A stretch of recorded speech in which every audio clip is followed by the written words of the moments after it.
Good morning, everybody. My name is Daniel. I'm from BridgingMinds, and I'd like to welcome everyone who's joining us today for our webinar from AI Chaos to Transformation. For today's webinar, we have three presenters, Vijay, Larry, and Srida, who will be covering topics on AI consulting and strategy, architecture, orchestration, and security, and finally, AI adoption and transformation. During the webinar, if you have any questions, please type it out in the Q&A and we will get our presenters to answer your questions at the end during the Q&A segment. We have prepared very nice shopping voucher prizes for our quiz. And at the end of it, we will have a giveaway of a Jabra earbuds. So without any further delay, I'd like to hand over to our first presenter, Vijay. Over to you, Vijay. Thank you very much, Daniel. Okay, so let me share my screen. Okay, so very good morning to all of you. Yeah, so the first session, I'm going to cover some AI consulting and some strategic concepts. Due to, like a very time limitation and because we have two more speakers on the line, so I need to compress a lot of information into my given time. I thank some of the well-known names that I can see here in the listing. So thank you for attending my webinar. And I am Vijay. You can see my profile here. So I am with the Bridging Minds for quite a long time. But before that, I was working in MNCs before. So now I'm working as a principal consultant here in Bridging Minds. Yeah, some of the attendees here, they know me well. Yeah, so today I'm going to, like have you, break some myths because now AI, people think is a hype or the buzzword, but it's not a hype and buzzword anymore. It's going to stay forever. And because this is a new technological evolution, a lot of mid-management and senior management, they assume that AI is completely new. Actually, it's not. It's been there since 1950s. So it has come a long way until today through a lot of, like ups and downs. So I had a webinar before, like in February. So if you see those webinar links, you can see more details about some of the things I have done in my university projects. So my university project in the 90s, I did a chatbot, which was called as a expert system. Then after that, nobody, spend money on that, and even government don't care because those days they thought it's a kind of a game. So a lot of governments in different countries, they just stopped funding it because they thought it's just another, like a video game. But now it has become a reality. So now, as of today, we are in the narrow AI, which is called artificial narrow intelligence, which is slightly moving into an artificial general intelligence. Of course, there's going to be a super intelligence that is going to be the future. But this is what now currently we are in narrow and some partial general intelligence. So we haven't stepped deep into it, but we are in the crossover.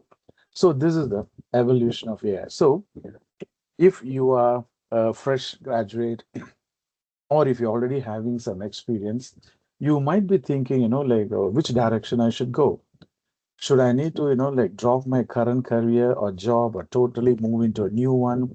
No, you don't need to. You just need to cross over into the correct path. So you want to gain a technical depth or maybe a business breadth, or you want to be an individual contributor or a leadership. So it's all up to you.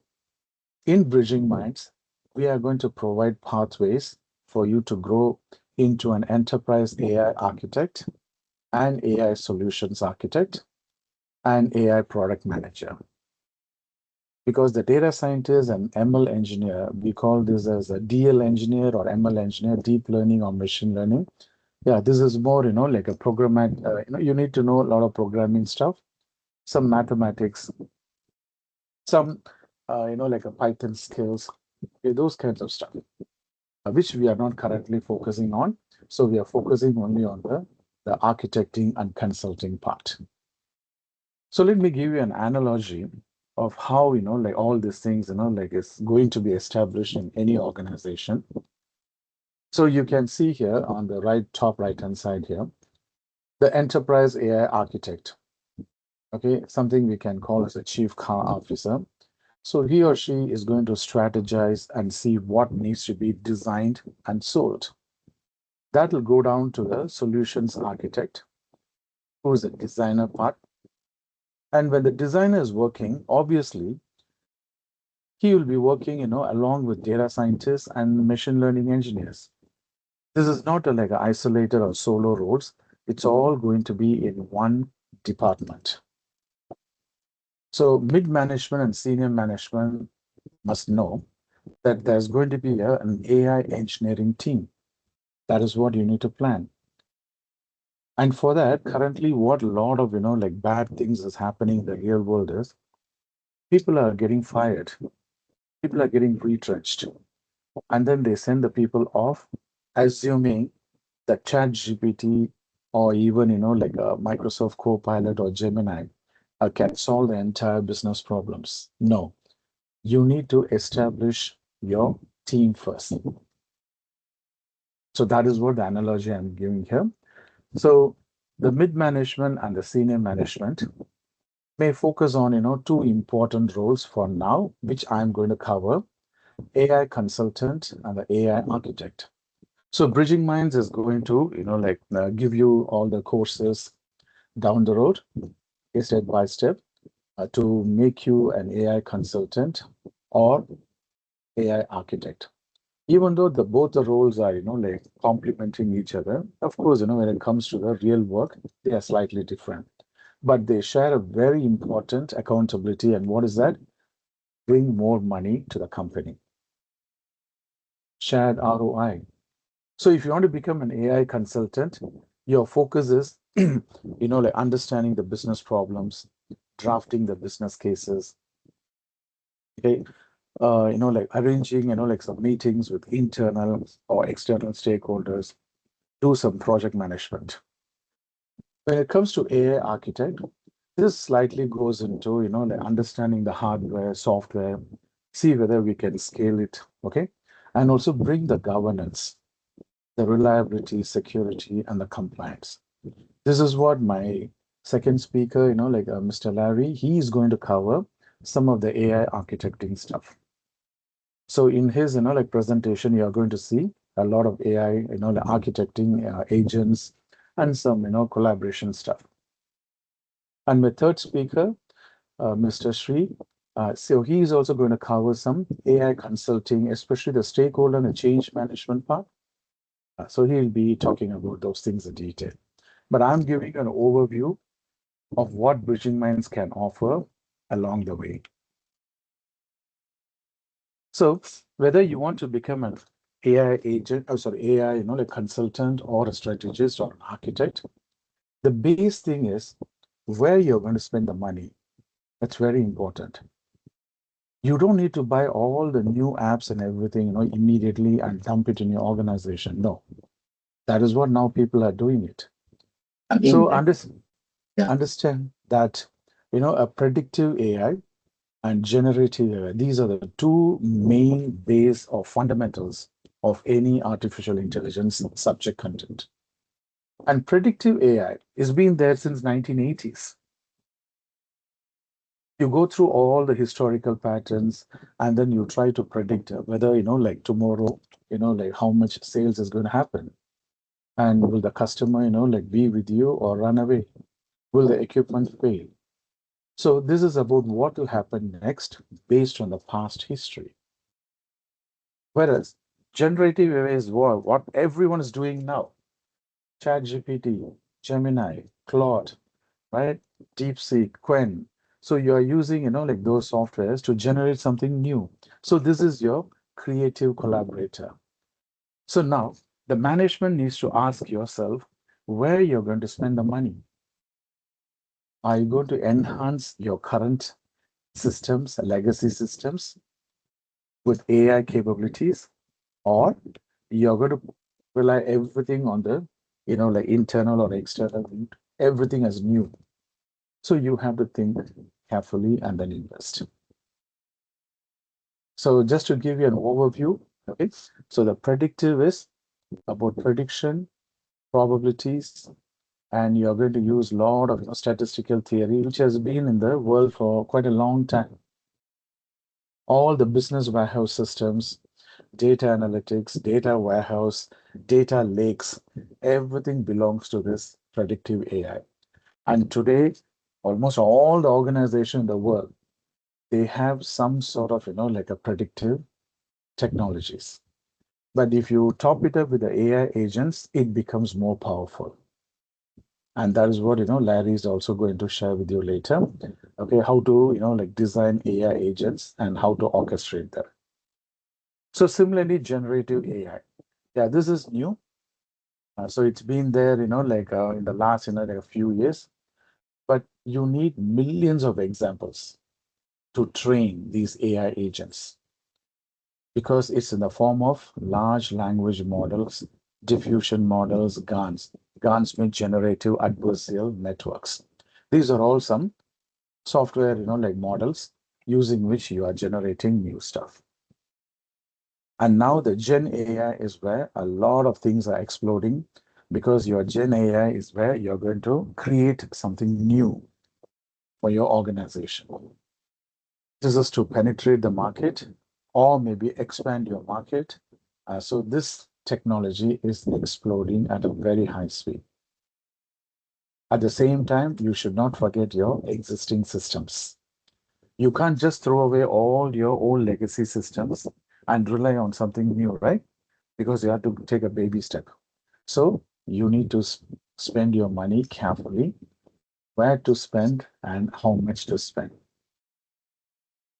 So if you want to go into a AI consulting and a AI, like architect mode, yeah, your next progression is obviously, AI specialist.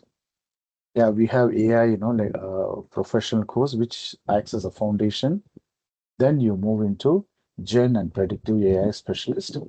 And also at the same time, you can also learn AI governance and ethics. This is mostly for senior management. So finally, I want to give you some explanation on, like where to spend and what are the drivers. So generally, any organization, they want to uplift their revenue, correct? That's a key driver. And another thing is they want to save some money. That is also very important. So in order to save money, what management is currently is doing is just lay off. That's a totally a wrong move. You cannot just be, like people have a lot of skills. Human resources are very important assets. So why do you fire them? So keep them and then do something, like quite, like innovative or creative. That is what Sridhar is going to talk to you about, how to retain the resources and multiply your profit.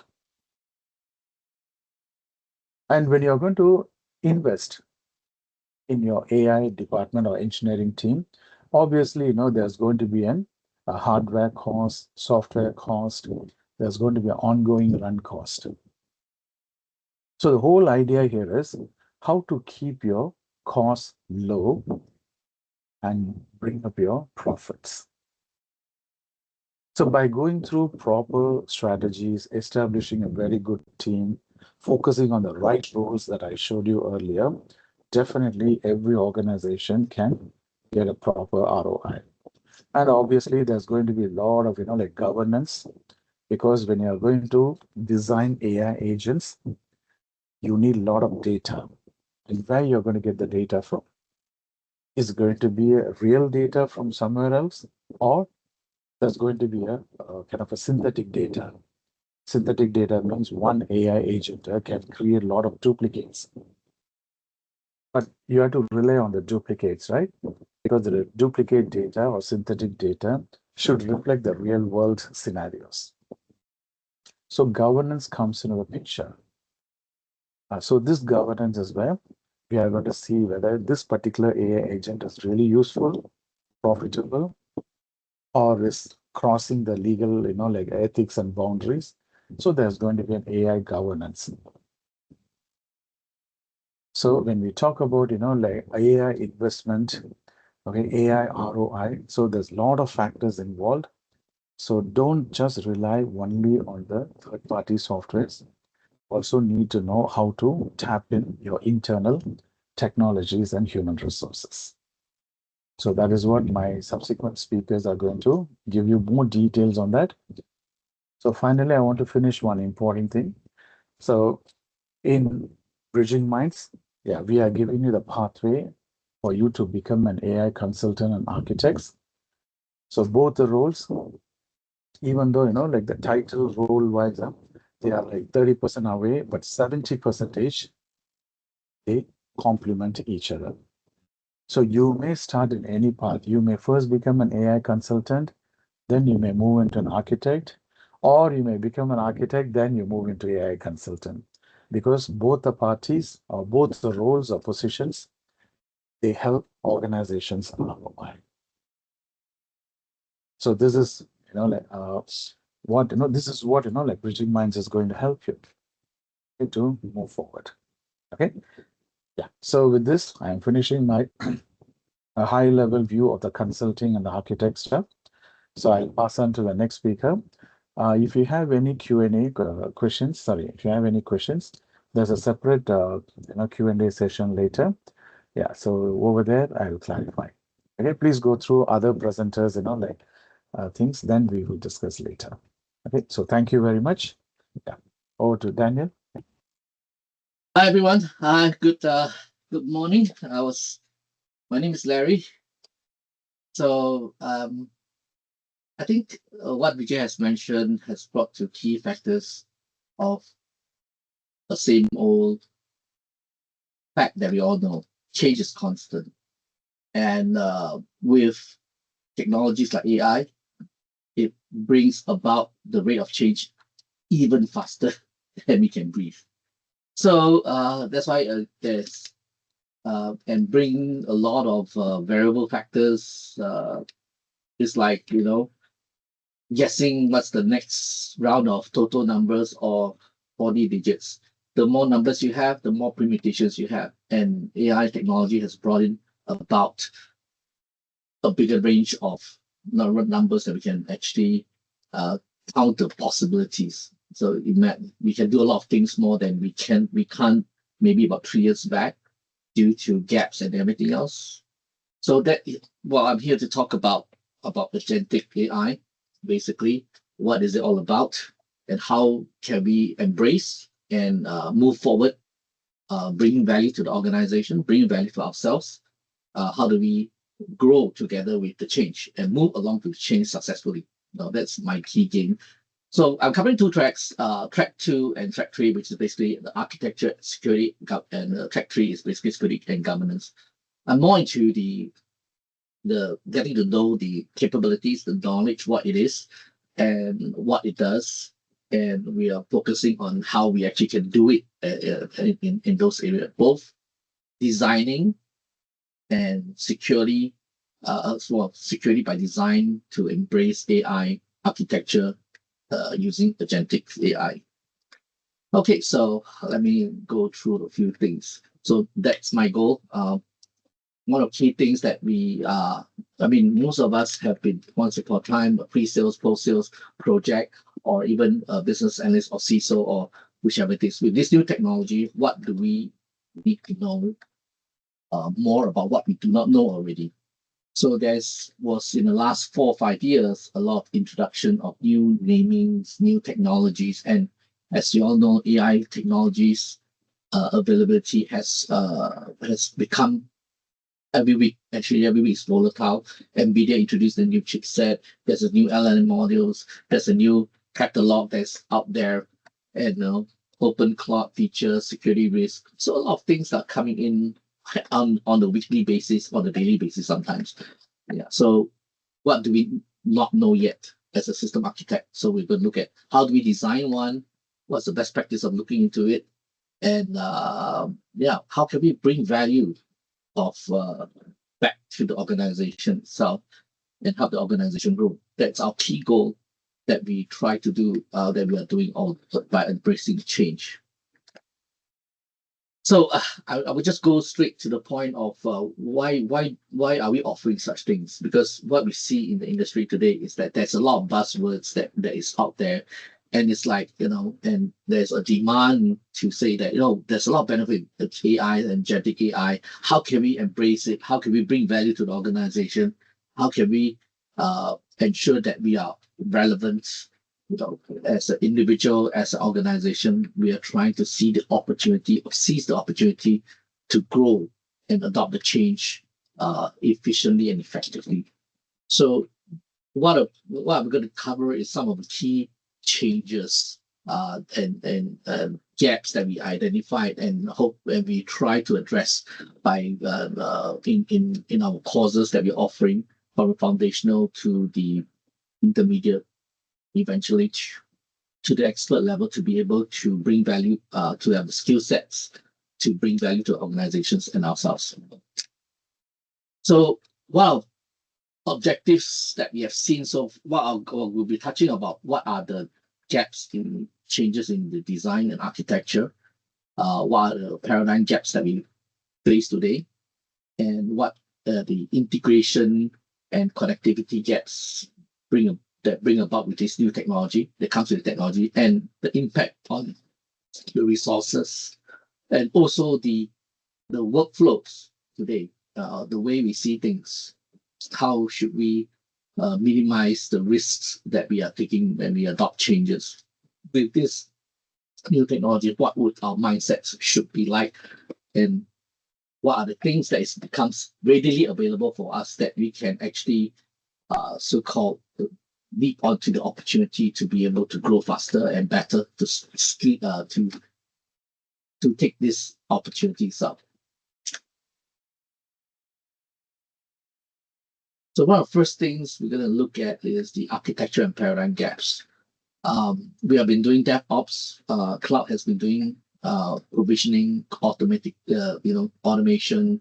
One of the services is basically no human intervention in doing a lot of things. And one of the key things that we've seen so far is that immediately brings us to attention, besides the generative AI, is the agentic AI. What is agentic AI? In fact, it is basically a framework that allows us to use AI agents, which basically carries out activities or tasks to provide specific results without human intervention. And that's what agentic AI is. Agentic AI is the framework that brings about the results through AI agents. So one of the gaps that we have today is that we try to start off in the early days of agentic AI. It's like, we try to automate certain tasks and activities, and to actually get it to do without human intervention. That saves time, that saves effort, that is very routine, and that's very it's not scalable and being done by human. And we try to improve the efficiency of it. And what happens is that some activities that it's like having simple tasks, that the kind of variations of the decision factors of each task is, if we limit it, it's basically very simple tasks, like if you want to apply a leave, just apply leave. And that can be one of the automation tasks that you submit, and then the agent can be basically processing our requests and then reviewing the criteria. Someone will automatically approve, or the agent will approve it, or even booking an air ticket for you. If your intention is I want to book a business class ticket to San Francisco, if that is the main outcome that you want, an air ticket to San Francisco, straightforward, you can build an app that basically use the agent to book an air ticket, any air ticket that brings you to San Francisco, any class. Then, of course, we would like to have other consideration. Maybe I want to book it on this date, I want my air ticket and from this preferred airlines or group. And at this time, so as our tasks and activities, we have more variables introduced, so-called considerations to introduce in the task activities. It becomes more and more complex. What looks like a simple task becomes more complicated as more factors are introduced, and eventually it might become very difficult for a simple agent to be able to handle it. So it's like, it's not just book an air ticket, that's it. We are booking an air ticket with preferred dates, preferred seats, preferred airlines, and and preferred flight, even planes, even. So a lot of then we have, what do we do with that? So in order for us to remember, we still want to book a flight with a seat on the aisle from a preferred group of airlines at a certain class. The agent needs to remember all these things. But if I have a single agent doing all these things, then how does it remember what individual prefers, which flight, when, and so forth? And of course, most important, the cost of the flight, air ticket and everything else. So as a simple task as it sounds, you're booking an air ticket, it actually entails a lot of factors that we need to consider when booking one.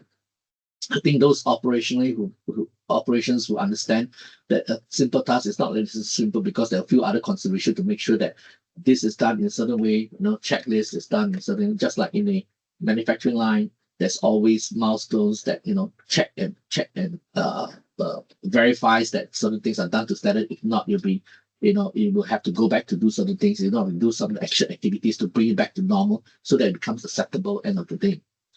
So we have solutions today that has not just an agent carry out similar tasks, an agent that can remember what was done, what was the status of it, and it is able to evaluate what is the constraints they are supposed to work with within the scope, with the sufficient information to be able to achieve a specific outcome, like booking an air ticket on a business class, on sitting on the aisle, business class down the aisle, and basically on a specific time of the flight. So what it tells us is that most of the time when we build applications, we have a specific outcome with multiple preferences that we want to achieve. Not just one outcome, but multiple outcomes that we want to experience as a whole.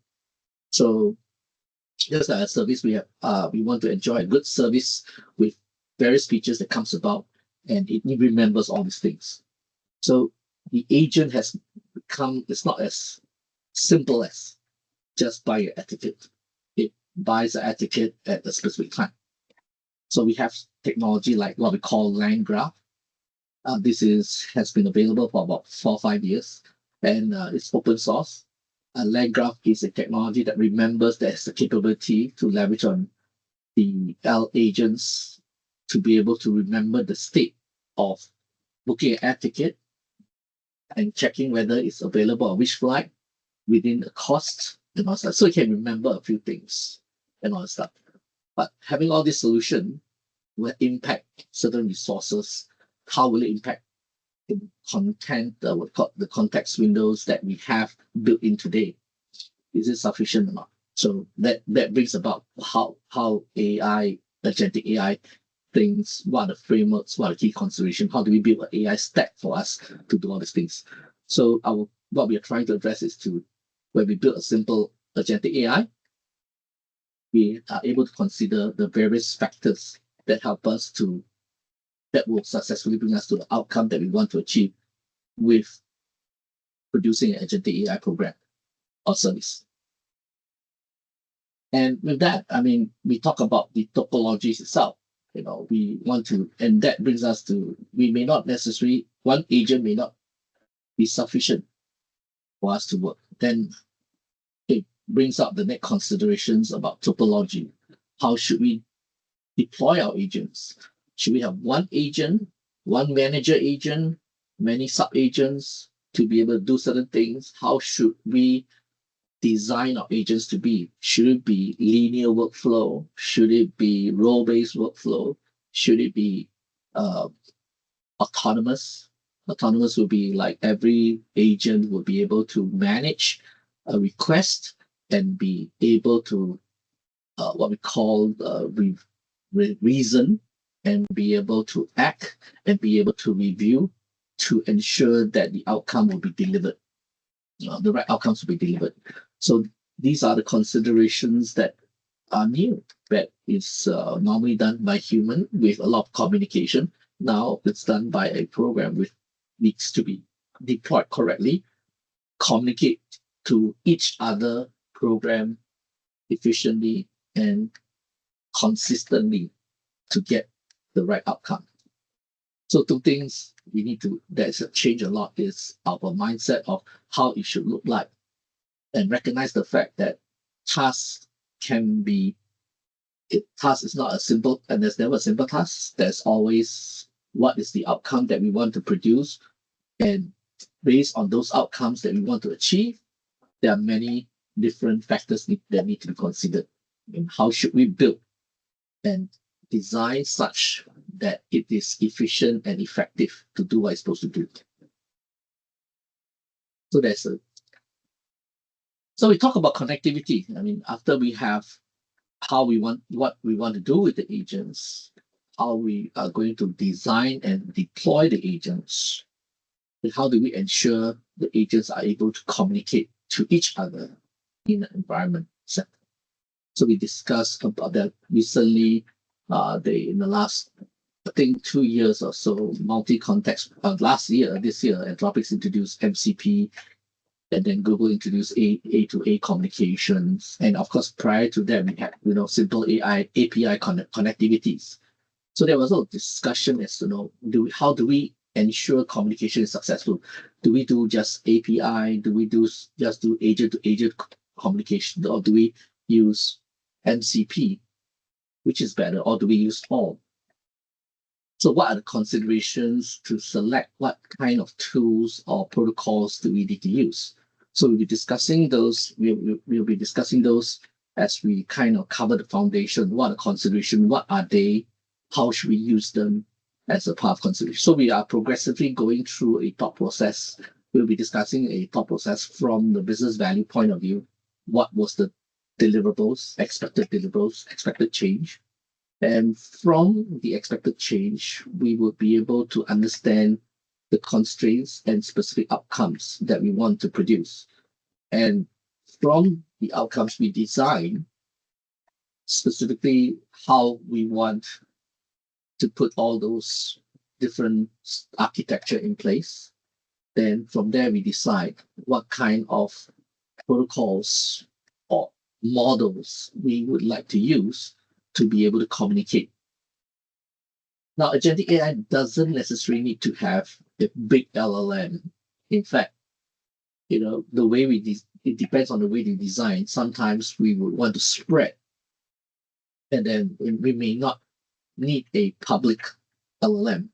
In fact, we may need to have our own internal small SLMs, be able to a language model that is enough to understand what is within our organization, what is the constraints within the organization, and what is the do's and don'ts in the organization, what is the capabilities of different agents. All this information we will need to design how we want to load it. So during the design, we will kind of come up with all these things, and then as we decide on the model, the protocol, which type of agents that we work with, we will actually also need to consider how are we going to, what memories do we need for different type of agents, and deploy them in the right place so that we have the necessary resources to be able to use them. So that brings us to the area of memory and context gap. So we also were discussing what is context gap, what is a context, what's a context window, and which a context window is basically where AI learns, gets its information from, and what kind of information do we put inside? An agent typically would have about 4 areas of memory, which is one is basically a working memory, like a RAM. What kind of that is like what we do in Gen AI, we ask questions, everything in response. It has working memory, but very short-term memory. And then we have what we have pre-built in LLMs. So the LLMs, those are existing available from Hugging Faces and all these large language modules, they are pre-learned. And then from the organization point of view, how do we push data into the context window that's relevant to our organization, especially agentic AI? We want it to be able to know what's the constraints. That is what we call the semantic memory in the organization. Like how should the agent react to certain customer requests, and what policies were they using to apply the reasoning? One of the key things that we need to provide is that whatever decisions made, we would need to be able to list down what was the policy reference to come up with that the agent took the action with, so that we can, correspond ensure that the agent is doing what they are supposed to do based on the reasoning, based on what we have put as a semantics of what the do's and don'ts or cans or cannots of the organization itself. So these are usually unique to every organization. And how do we put it into the context window at the right time for the agents to be able to consume, to know the boundaries of execution, what to execute, and when they execute based on the basis of execution, the references that we provide. So those are another form of memory that we need. For the agents itself, they need to know procedure, what to execute, how to execute, when to execute. So again, we can have one agent that does everything and fully load, and then therefore we would need to have a lot, or we can have multiple agents doing specific tasks. Again, it goes back to how should we work with our agents?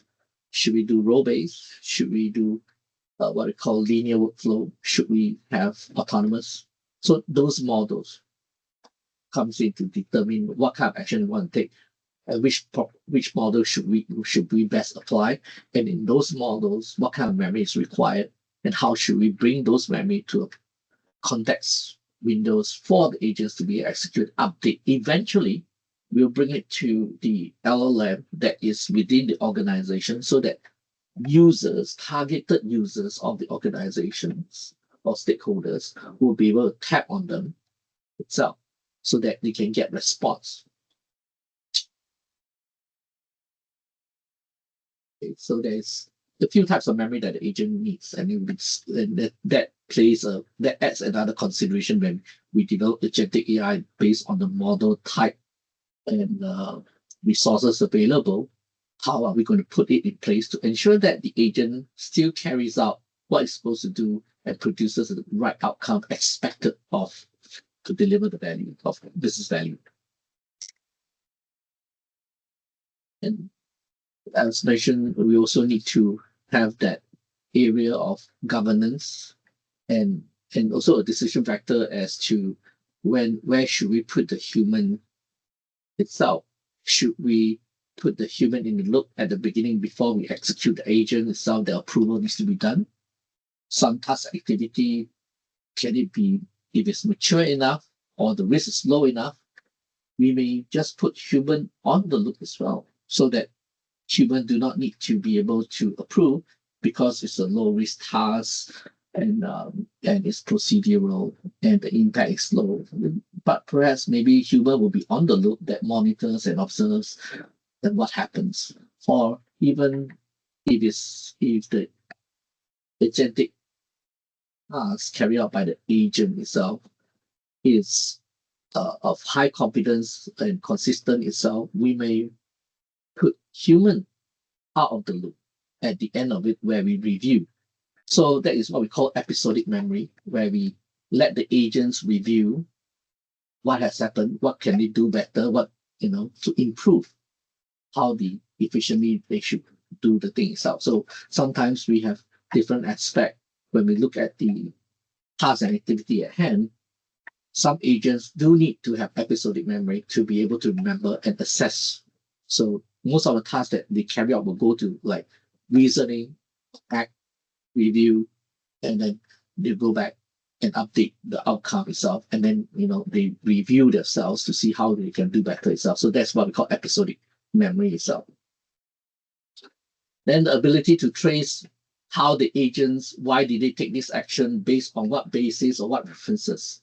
So this is where it's important, especially if you imagine that agents are handling business transactions, right? We need to ensure that the business agents, when they carry out, is consistently carry out and executing based on instructions at the right time and according to the policies, right? So how do we know they are following? So every time they execute, they kind of need to have a reference point to ensure that the reason of the execute was accordance to a certain policy that can be aligned, that is aligned to what they are supposed to do, compliance, right?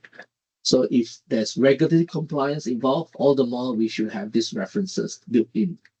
And the key consideration is, again, changes in the compliance regulations, and we have to keep all this consistently updated to all the agents itself.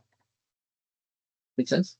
So how to keep all this data synchronized and available to all the data, to all the agents, and at the fingertips of the user who actually uses the LLM to query information itself.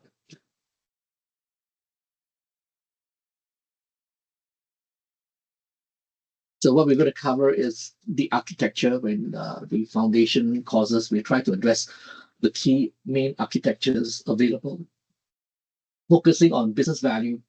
From the business value, derive the design. From the design, we establish what we decide, what are things, models we can use, what approach we should use, considering the memory, the resource, and orchestration itself, the capabilities, some of the models. Should we use open source models? Should we use a proprietary model? Should we do on-prem? Should we do cloud services? End of the day, the business has to assess and what is the business value of outsourcing using a cloud service. I mean, we can go to market very fast using IBM, using Google, using Azure, built-in agentic models already. All we need to do is to pay the tokens. And I'm sure you heard that tokens are getting more and more, and it will never go down. And the consideration is that eventually does it make sense for us to use it in the first place for what we intended to do, based on the initial business case assumption that if we spend so much, we should get a much higher rate of return. But now the tokenization of the tokens itself that we are paying exceeds the cost. We need to ensure that there is a check and balance, that it's still worthwhile for us to do it, the kind of stuff. So we'll be discussing all these things. What will be the architecture like? What will that will bring value to the organization end of the day? So we discussed the topologies, whether startup, fully connected, or different parts. How should we approach it? Different ways of what kind of agent types of framework should we use? Whether is it a role-based, or is it linear, or is it autonomous? Even coding, if you want to do coding, AI coding was introduced, and to me, I think it's to many who aspire to be developers but don't have the time to do so. I think it's very efficient in a sense to do vibe coding and all this stuff, different technologies. Should we adopt that?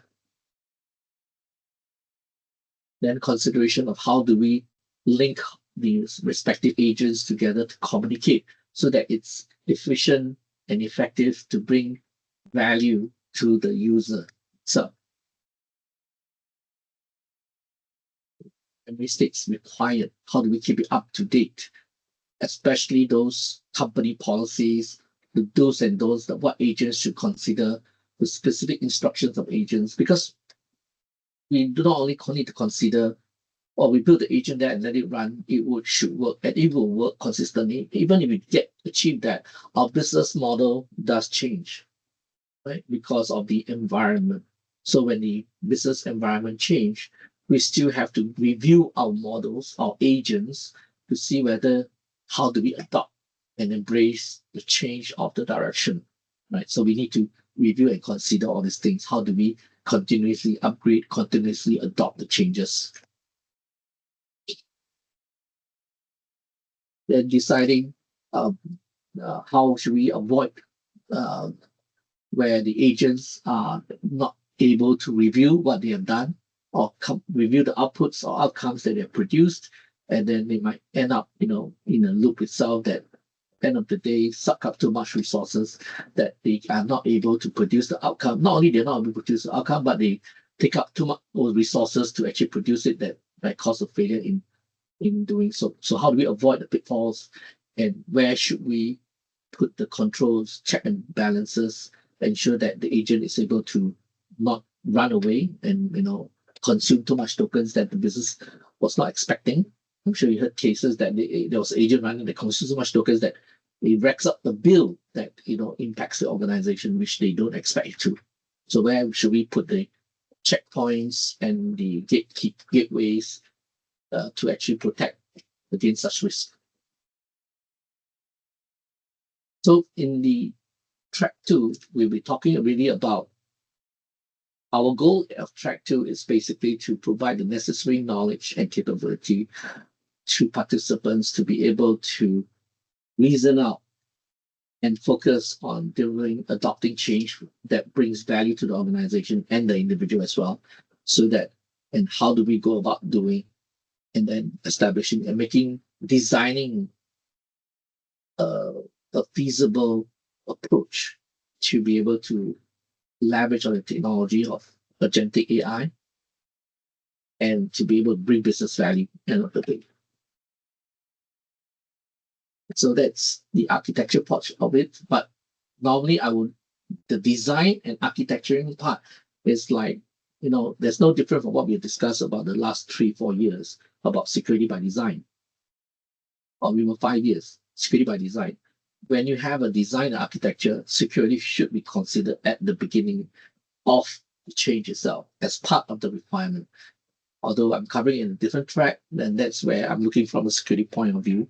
While I'm deciding, while we are focusing on bringing business value, how the way we design should also consider how can we ensure that security's concerns are addressed. Some of the concerns will be data exfiltration, data leaks, and the agents is the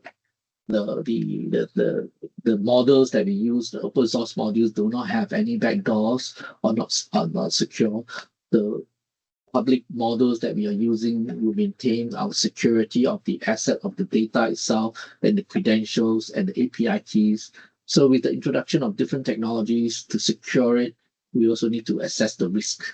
How do we go about assessing the risk and maybe doing the design? Now, we're not doing it separately during the designing of agentic AI. We should be doing concurrently and in parallel, where we design how we want the agentic AI should look and should function. We also need to build in the security to ensure that it is able to protect, detect, respond, and recover. Well, that's like what security is. So we're going to look at some of the aspects on a different track called looking at AI security and governance in a sense.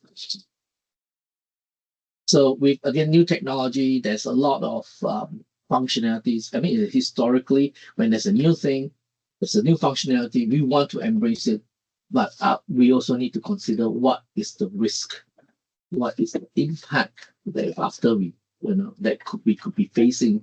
So we have to do the proper risk analysis today, and we need to know the technology to a certain degree to know what kind of risks are we taking when we decide to adopt maybe different models, different AI agentic frameworks.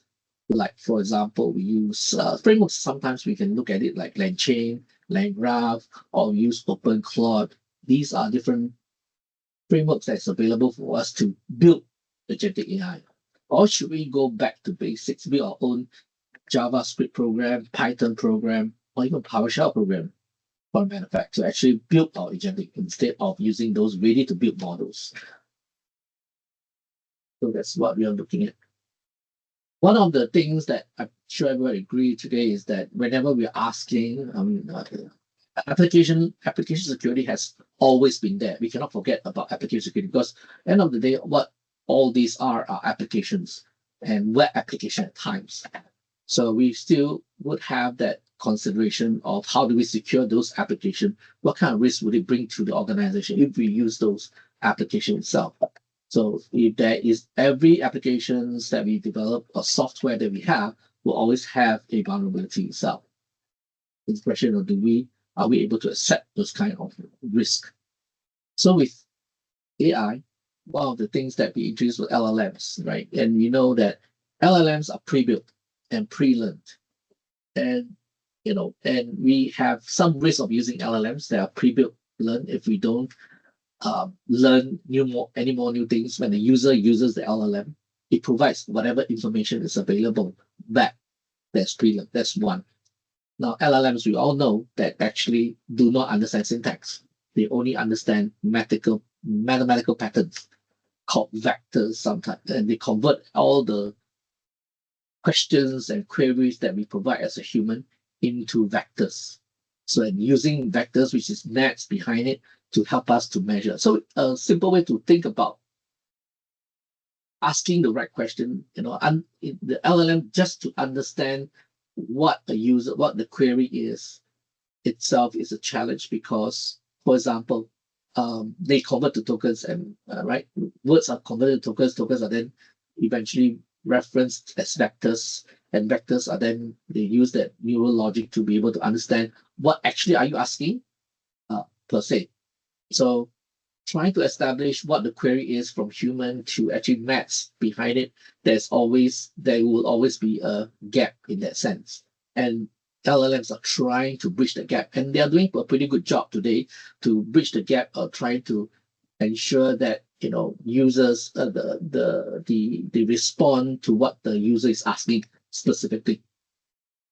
And this is called every token, every 1 million words, there are about 750,000 tokens that's generated, right? Can you ask if you put a book inside 1 million words, 750,000 tokens are matched. Those are mathematics formulas behind vectors. So how would they match actually accurately what the user wants to what they have calculated, right? So they're actually trying to, build and correlate.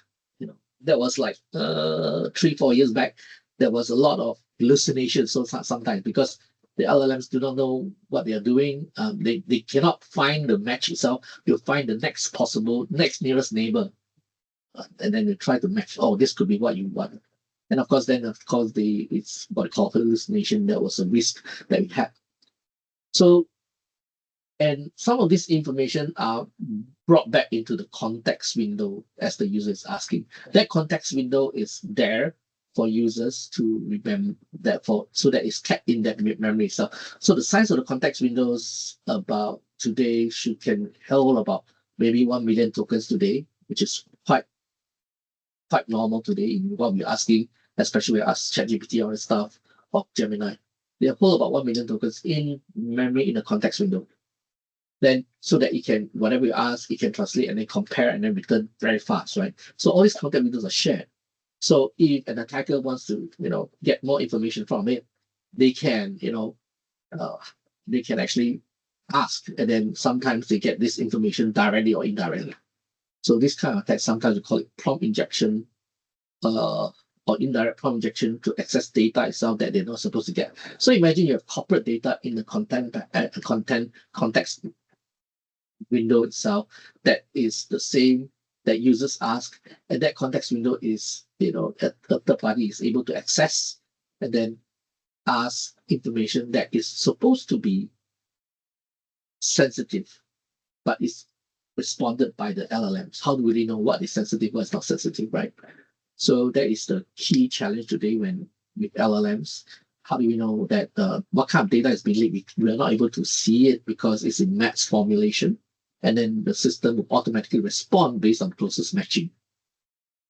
So getting right information at one time, getting the question right is another thing, and ensuring that the data that goes out is not leaked to the wrong person is another thing. So there's a lot of risk that was introduced with LLMs by itself. Like relying on system prompt, we can tell the system in a context here, saying that whatever that is, privacy, like personal information, don't divulge. We can put it as what we call semantic memory into the context window to let this LLM know that these are do's and don'ts. Right. So what if someone just, someone sends you an email with the attached file that says, this is the arrangement agreement with whatever it is as a file over document or PDF, but within the PDF, what you see are words are normally in black color, but words can also be in white color as well, blending with the background itself. And if you load it together with the documentation as a whole to the LLMs, and the LLMs will try to convert it into tokens, including those words that you can't see, it might reset the context as well, and then change the behavior of the LLM in the context window by changing the semantics. So how do we know, users, every documents that we load for them to review does not have any other information other than those that is visible to us, right? So there's a risk that we have to we have to consider, and that's called the prompt injection. It becomes a direct prompt injection itself. So things like we tell them what is not to do, there might be a risk that someone tells it you can do it, or indirectly asking in another way. Now, bear in mind, the system doesn't understand what we're asking, they only understand the maths behind it. So the pattern that it matches could be close, and thus it provides a response that could be providing private information that it's not supposed to provide. So today we have security solutions like AI security on different ends where the users are intercepting, the queries of the users are intercepted, the response of the LLM are intercepted, which is not too bad. Most of the firewalls today will be able to do that. They'll have the AI security comes about that. But is it enough? And so we need to consider all these things. Other considerations like the LLM itself, where the user is asking, imagine you are asking the LLM or any that you have on-prem or is it cloud, your LLM itself. When you're asking information itself, how do you know it's up to date? Because LLM by default, it is what they call pre-learned. That's the language model. There's a large language model. There's the frontier model, which is the Gemini, everything else. There is also the SLM, which is a small learning modules that specify corporate information. How do we load unique corporate policies into the context window? And how do we ensure that it's up to date? And if we take public LLM, how do we know what other things it's there on top of it? So we need to, we now depend on public LLMs, ensuring that using them as if they are very fully trusted, pre-learned. Yes, they have a lot of information down there, but we do not know what is inside actually. It was learned by a third party. That's why it's public and it's open. So from a security point of view, that is not exactly safe because they contain a lot of information we may not know of. It might provide wrong information. The second part is, if our data itself, how do we update the context window? Today we use what we call the approach called RAG, retrieval or method generation itself of information. If we cannot find, we will refer to a database, a vector database, and pull and load it in based on keywords. That's RAG. So that updates itself through vector database, will put back information relevant enough into the context window. Again, it's like if you search for a keyword credit card or search for a word brown, right? If you cannot find the LLM, you will pull information out from the database and try to load it. That's what you're asking, brown. But the question is, are you asking for Mr. Brown? Are you asking for brown color? Are you asking for Brown Street? They don't know. Because there's maths behind it. They'll try to calculate and then understand what you're asking through NLP and everything else, and they try to provide using those keywords on the maps that is closer to what it is, and then provide the information itself. So this kind of information may not be, accurate enough or accurate for you to make a decision to understand. For example, it's like asking what is the weather in the afternoon? What will the weather be in the afternoon? And the LLMs would reason out the questions, and then they try to find the real-time information and act on it, and then provide you information with whatever they have. But it could be providing, the weather is good. I'm asking about the weather, but because the maths behind it may be off, it provides some wrong information back. Then you'll be, So I'm asking weather and it's giving you leather. Because the mathematics behind could be just subtle. Because again, the models today are more accurate. RAG models are more accurate. We're trying to reduce that risk. And there are different approaches that we can do to change the context windows and the behaviors of how the response of the LLM is. And then imagine we're extending to agentic, that we are using LLMs to leverage on AI agents to execute certain task activity, to do certain things, access to tools to be able to do certain things, provision certain things. So imagine they interpret wrongly. What will happen? You get wrong information, wrong action carried out in a sense. So that is the impact itself. So we'll be discussing about all this in the security module. What are they? What is the risk of the RAG, vector database, and agentic AI? What are the challenges that we face? So there's some frameworks that we also be discussing. Operationalizing NIST AI risk management framework. We look at how should we prepare for incident response, and how should we do so if there's a prompt injection, a new kind of risk that it seems relevant, and that will require us to understand what is the design, what models, what resources we were using at that point in time, or will be using at the point in time to deliver certain outcome, to assess to what extent of protection detection, and incident response should we carry out in order for us to be able to ensure that we minimize the impact of the cyber attack. So again, we need to understand the agent threat model. How did they come in? What is the way they come in order for us to do so?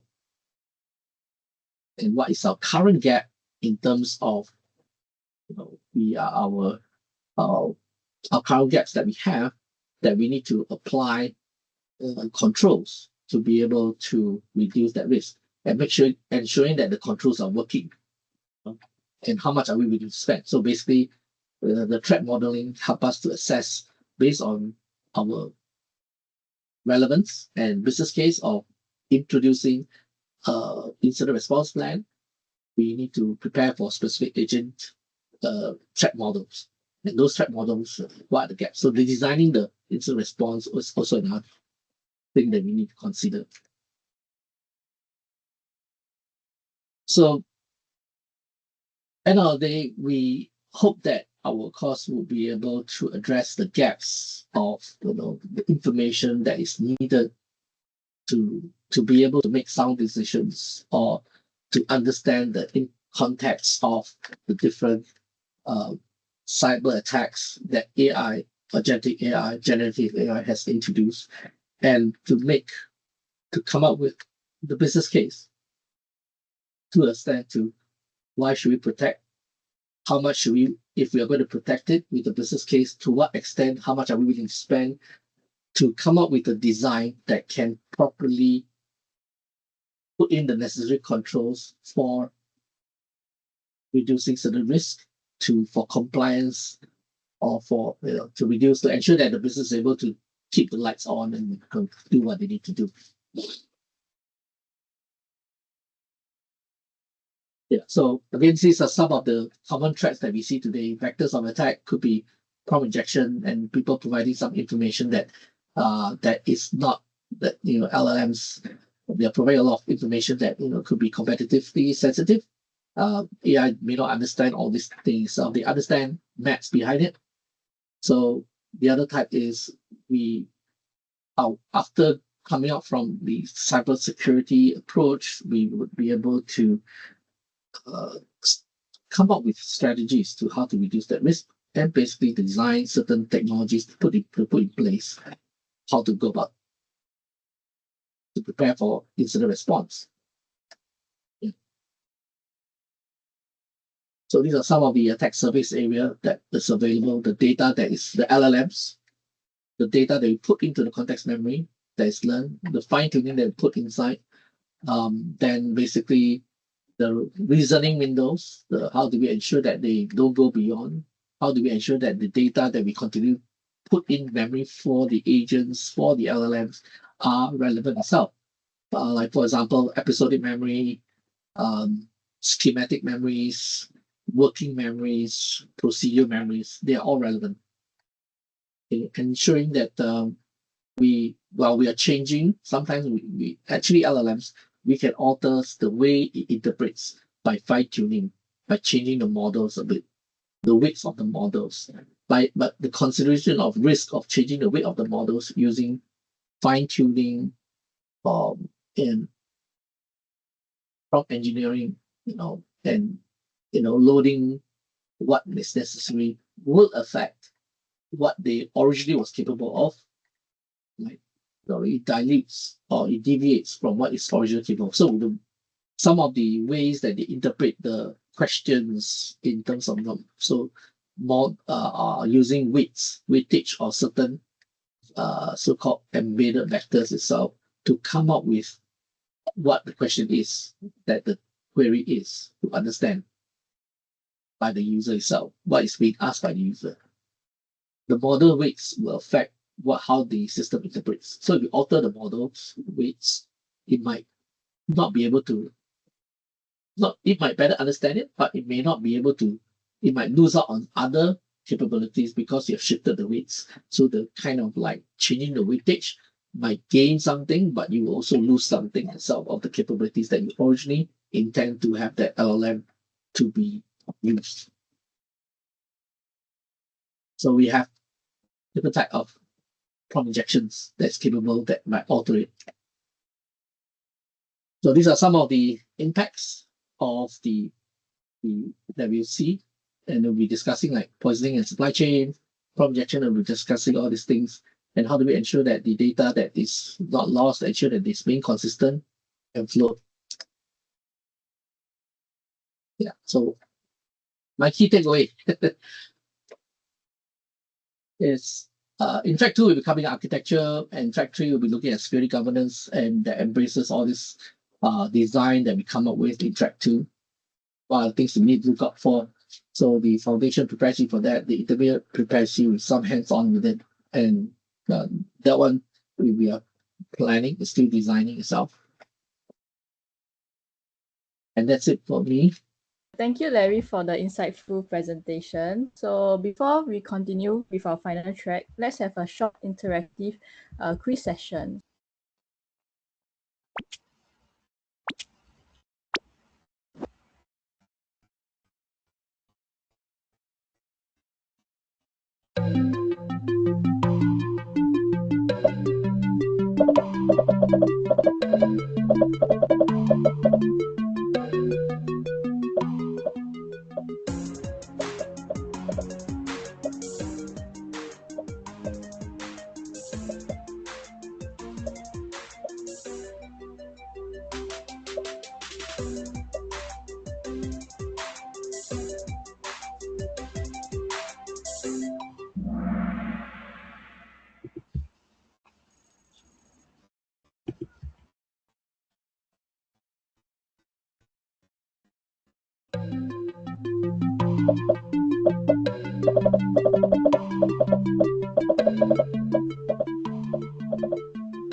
Final question.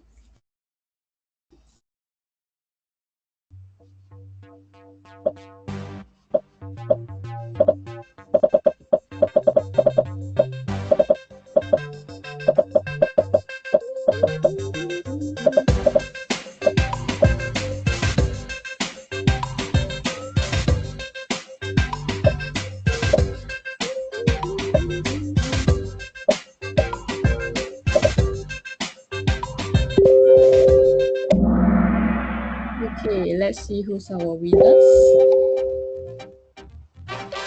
Third place we have Michael. Second place we have Belle. First place we have congratulations to our winners. So if you're won, I will contact you after the webinar using your registered email address to claim your prizes. So going back to the presentation, please join me in welcoming Shrida, Chief Technology Officer of One Cloud Hub, who will be presenting track 4, AI Adoption and Transformation. So Shrida, whenever you're ready, you may share your slides. Thank you.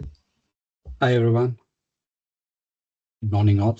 So I'm Sridhar. You can they call me Sri Rajalingam. I have over 30 plus years experience in IT, and I've been working as technology executive and enterprise architect, helping enterprises with AI transformation and doing advisory work. So what I'll be sharing today is my experience, which I've gone through with multiple enterprises in adopting AI. So in the past sessions, I think Vijay and Larry, they had shared about the technical aspects of it and consultant aspects of it, the architecture and the security. Here in my session, I'll be more focusing on how, based on my experience, how enterprises adopt Gen AI and what are the challenges they face and the approaches and thought process methodology.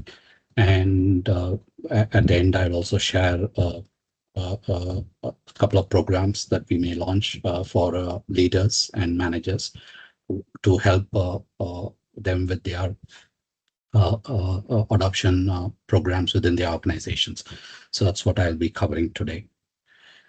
So to start with, from when after Gen AI was introduced, AI was almost democratized, and everybody was able to access AI capabilities.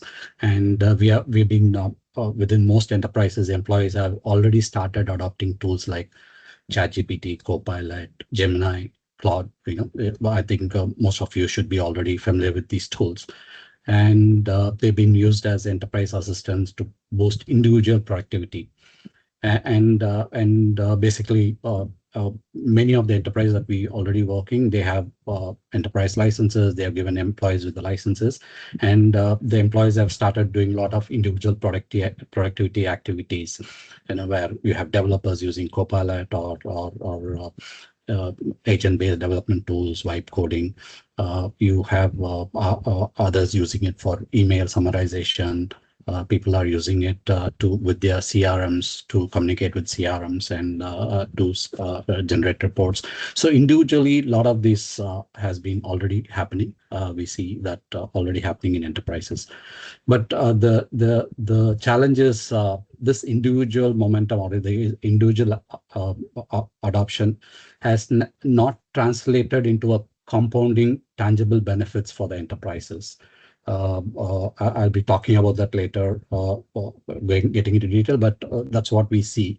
And the reason why that is because of the approach that enterprises are currently taking, where what we call the productivity paradox has hit them, where even though organizations clearly see individual productivity improvements, like people can draft things fast or code quickly, or the coding time has reduced, or they can do quick analysis or research. Those gains are individual, but they have not translated into like business process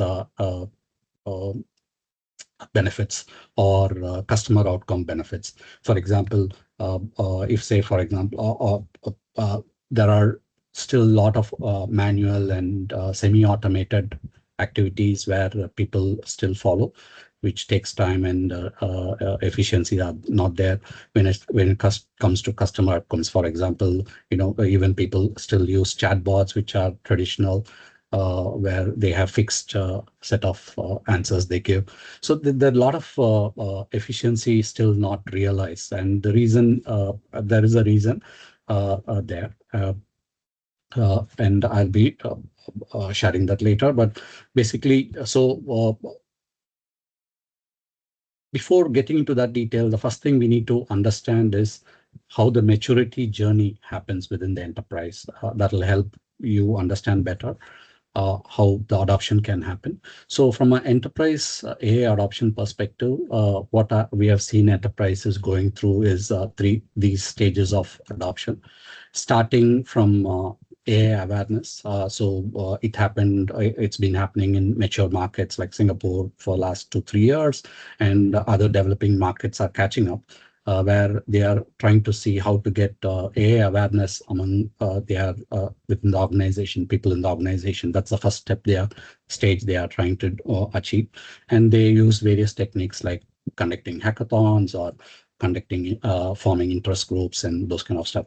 Because the key here is that awareness and that transformation is first need to happen before AI can really be adopted to the operational model, the processes within the operation model. The next one, which again, as I mentioned, the AI productivity has already started happening with the tools, the ChatGPT kind of tools, Claude kind of tools. The productivity also where individual effectiveness and individual productivity has started improving. The next part is collaboration. So after individual, there are teams and departments within organizations where they have to collaborate with each other. For example, say a marketing team standardizing on a shared prompt library and a common content workflow across the various teams. Or you have a product research team which uses a common set of information across sales, marketing, and others. To do assessment or analysis of coming up with new product ideas. So that kind of collaboration is the next level that people are moving into, and for that they are where they are trying to ensure that the right solutions and the architectures and the data is put in place. So this is already started happening. Where enterprises have started going through these stages. The next, which again, as Larry was sharing, the agentic stuff that has kicked in the last 12 months. This is where the automation is coming in. Intelligent automation is getting introduced, right? Where AI starts to handle multi-step processes. It can be a HR claims process being automated through agent, or it can be a service ticket in IT being automated in through agents, or in a, say, for example, insurance claims process getting automated. So that's where people are looking at automating, and then moving once that maturity happens, then they will be moving into enterprise level adoption, where you have the existing enterprise systems, whether ERPs or CRMs, getting integrated into this automation ecosystem. And finally, obviously, where people envision, which is the end state, but it's a bit maybe another few years away, where technology will get more mature, where really they become AI native enterprise, wherein every most of the processes are some of the other agents are involved, where you have the hybrid workspace coming into place, the human workforce and the digital workforce working hand in hand. So that's the future kind of stage that enterprises want to achieve. So that's the journey that we are seeing that enterprises are taking. Here again, while we spoke about the stages itself, it's also important. We saw the stages, but the next question every leader asks when we meet enterprises is, where do we actually start? How do we start? And there are different maturity levels that we see within enterprises. Certain people are really not there from even automation perspective, and there are certain people who have gone through the the traditional automation RPA cycles already, and they are a bit mature in that, but not the intelligent automation or agentic automation. So that's one dimension to look at it, and there are multiple other dimensions. So they leaders ask, where do I start? That's when for example, if you look at customer service or counseling, they benefit from AI and work there, and they are all spread across these departments. Usually don't talk to each other. So the opportunity exists across these departments, but you need to consolidate that and look at it from an organizational perspective, because AI impacts every department, every operational process, task that we do. It can impact. That's the beauty of Gen AI, and which is why there's a lot of disruption happening. So what we do, every department has repetitive knowledge. They do the activities become the candidate for AI adoption. So we look at department, look at process, we decompose that into tasks, and then we see how AI adoption happens. So that is the kind of thought process that enterprises are looking at repetitive work, looking at knowledge work, and looking at things they do for decision making. And then what they do is they do the prioritization based on those identified processes or tasks, then they do prioritization.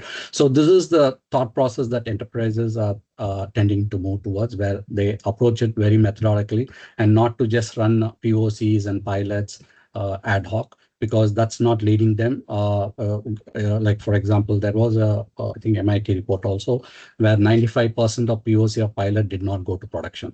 And the reason being is like they were all done ad hoc. There was no proper thought process behind it.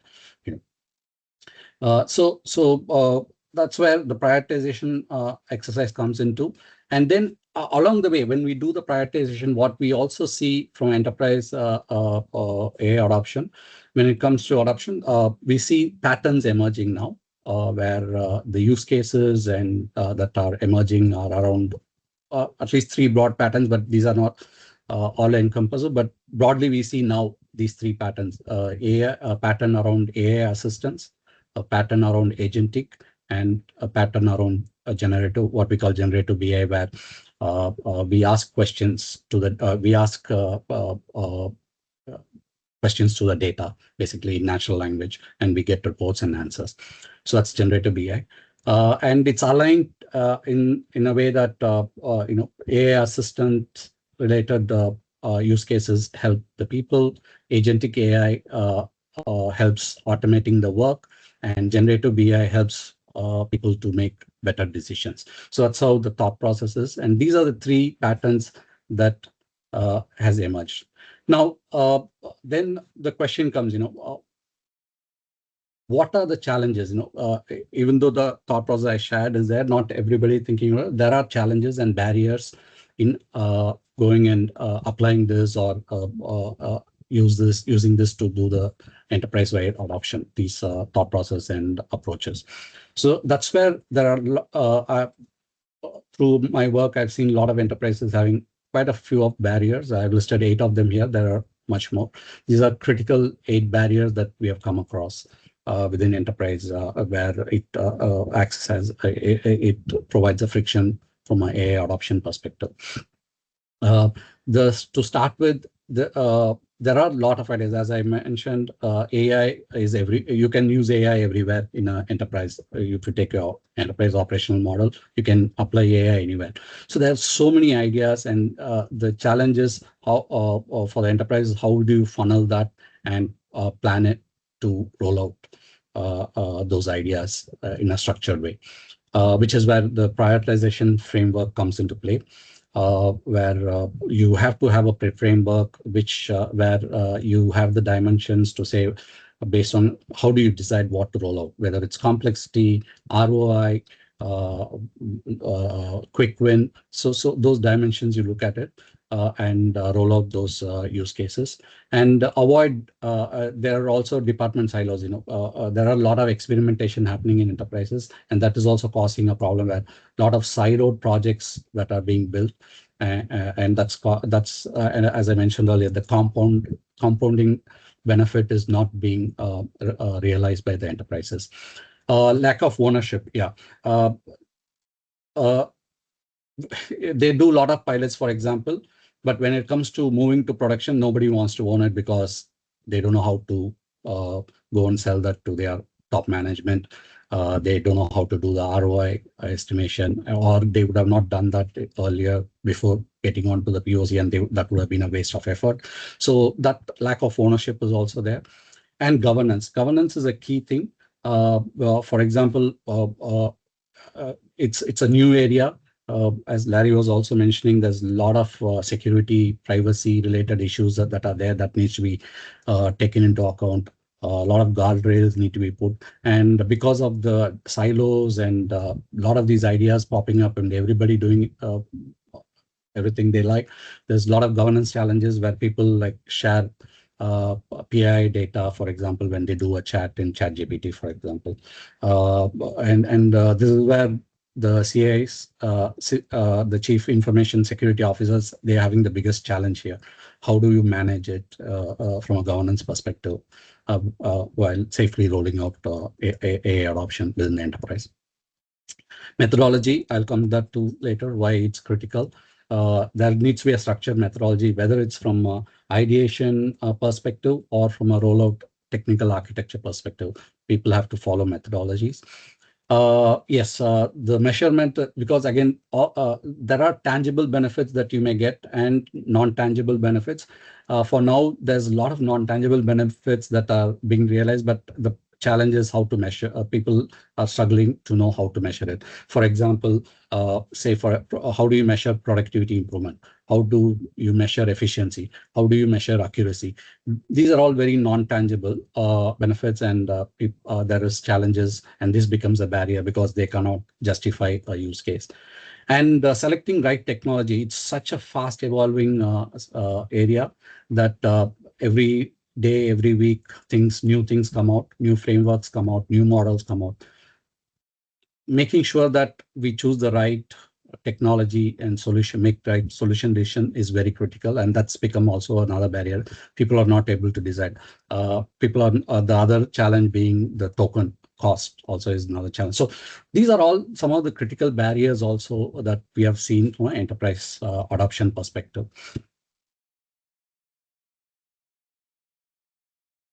So now, from to get this tangible or compounded outcome, the key thing again, what we have seen is not to just throw some monies against AI technology and getting people trained on those technology and then expect transformation. That's not going to work. As I mentioned earlier, the enterprises have to think through a structured approach on how they want to roll out the adoption. Successful organizations, what they do is they start with the business objectives, basically clearly setting out what is the business goals or the vision they want to achieve with AI with a clear staged approach, multi-drop approach. How they want to do that. Next one is around business, identifying the right opportunities and prioritizing them. Redesigning. So that's a very important area also, because when we are looking at, say, for example, an existing process, whether it's a manual or an already automated process, redesign or designing of that process to be agentic or AI aware, it has to be done carefully so that it's not very disruptive, and next is the measure, as I mentioned, as I highlighted earlier. Measuring outcomes is also important. Upfront, we need to have clear KPIs and the weights to measure defined clearly for every use case that is rolled out. And finally, continuous improvement. And that's the beauty of Gen AI and agentic AI, where you have the continuous evaluation that has to happen.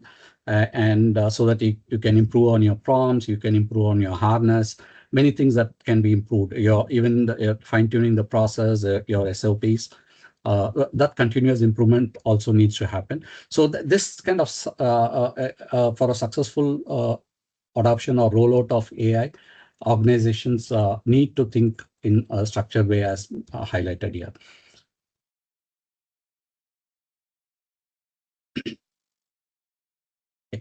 Now, So what does this actually look like? When we talk about successful adoption, what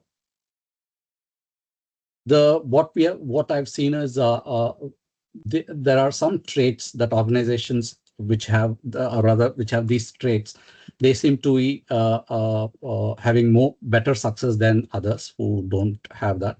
So, and these are some of the traits that we have identified where there is a clear vision and executive sponsorship, very important.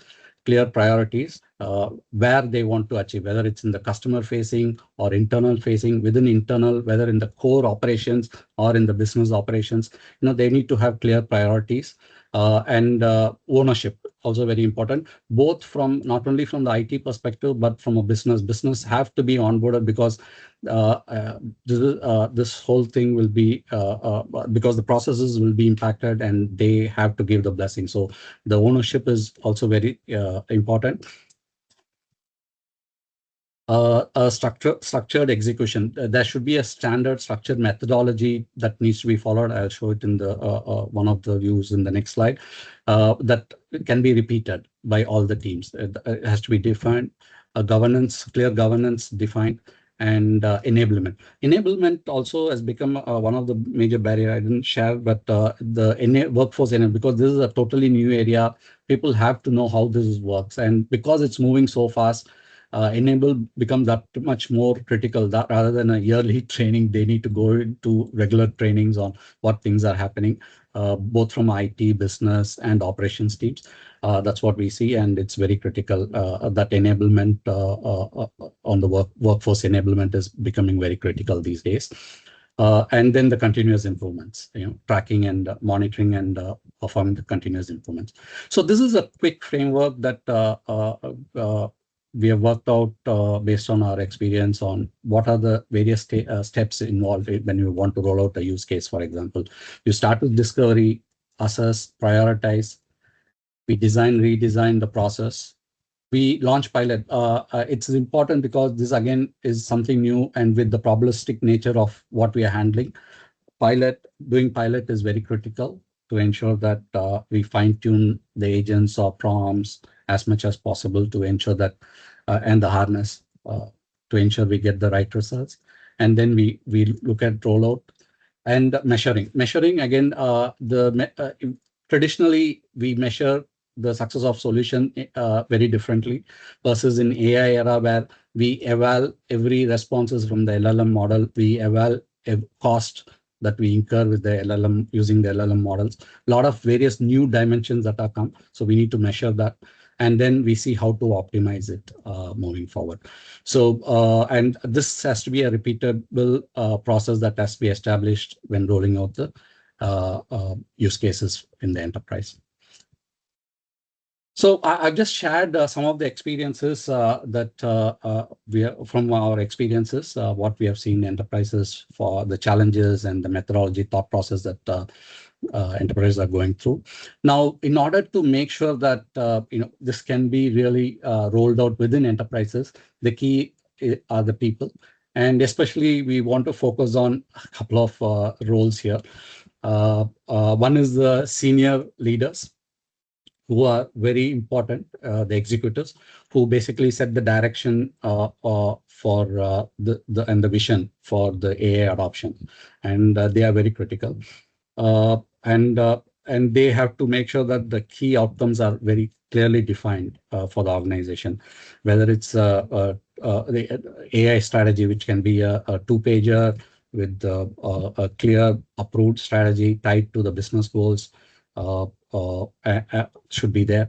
And then with the opportunity portfolio, for example, a clear identification of a set of use cases that needs to be rolled out in a dropped fashion, the planning, the clear prioritization, and the portfolio should be prepared.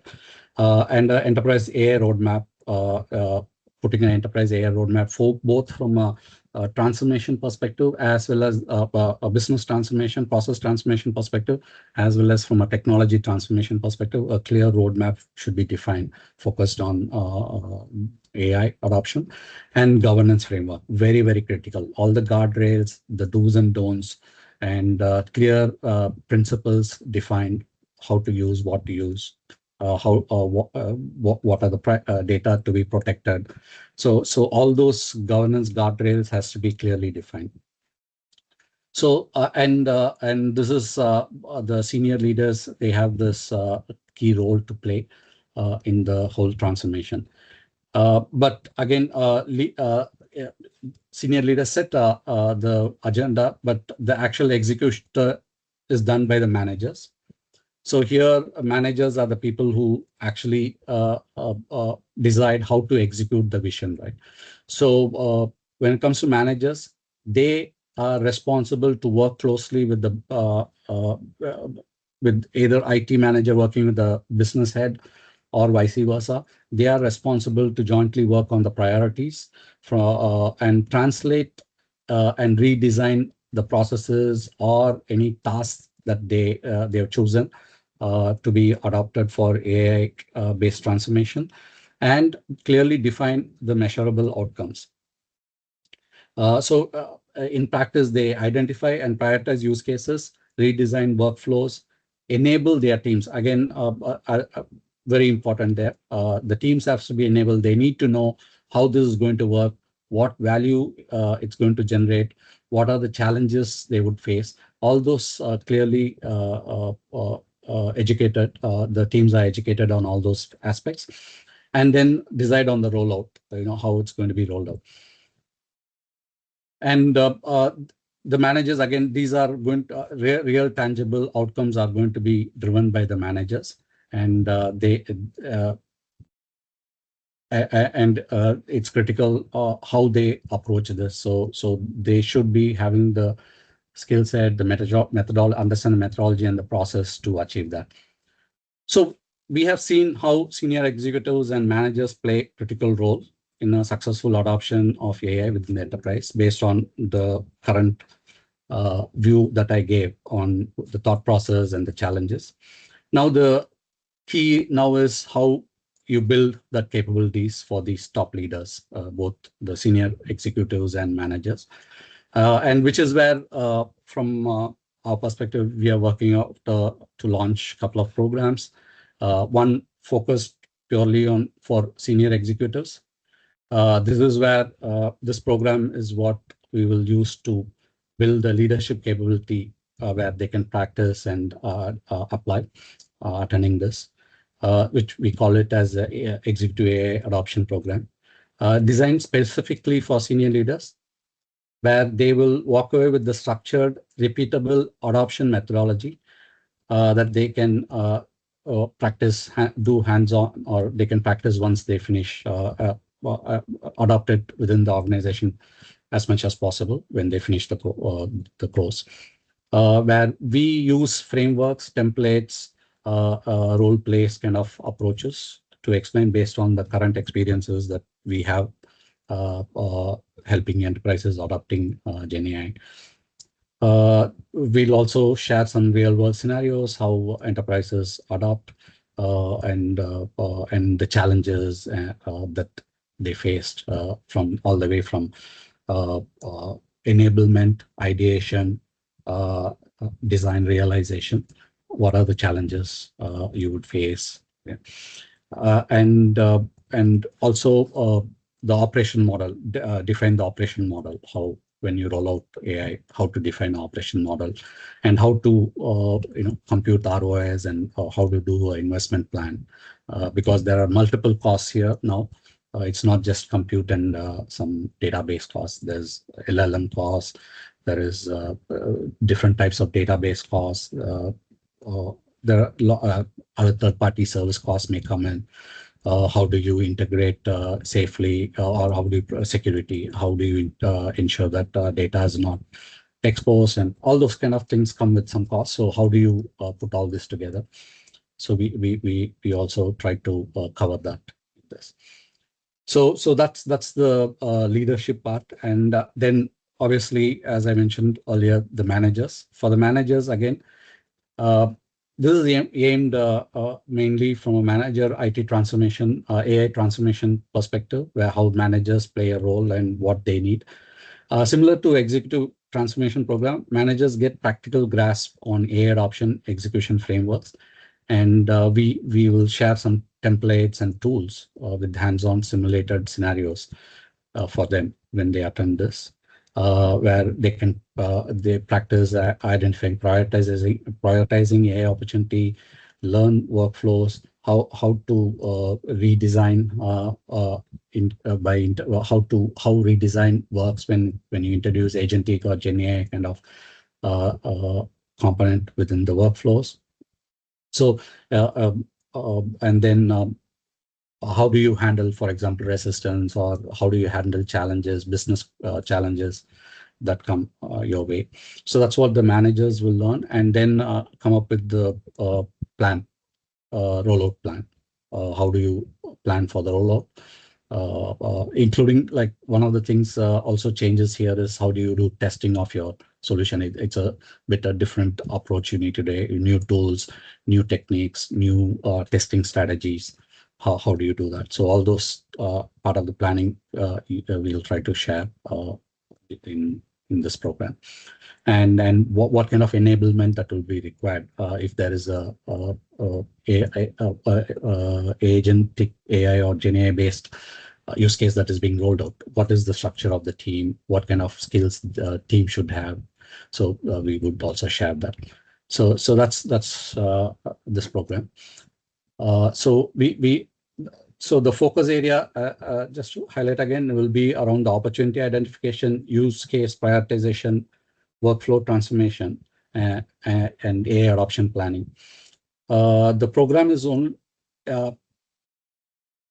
and it'll be a lot of hands-on and role plays here.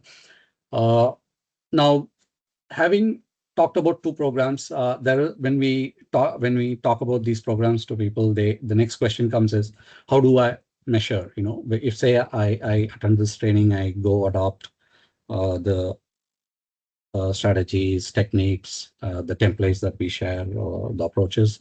How do we measure? So this is a question that comes up. So what we also would share is, from an individual perspective, we will do some assessment on the AI maturity of individual people or the group of people that will be attending this course. And then we'll also give guidance on how you can measure on a 30, 90 day, 6 months, and 12 months kind of perspective. And also share the KPIs and a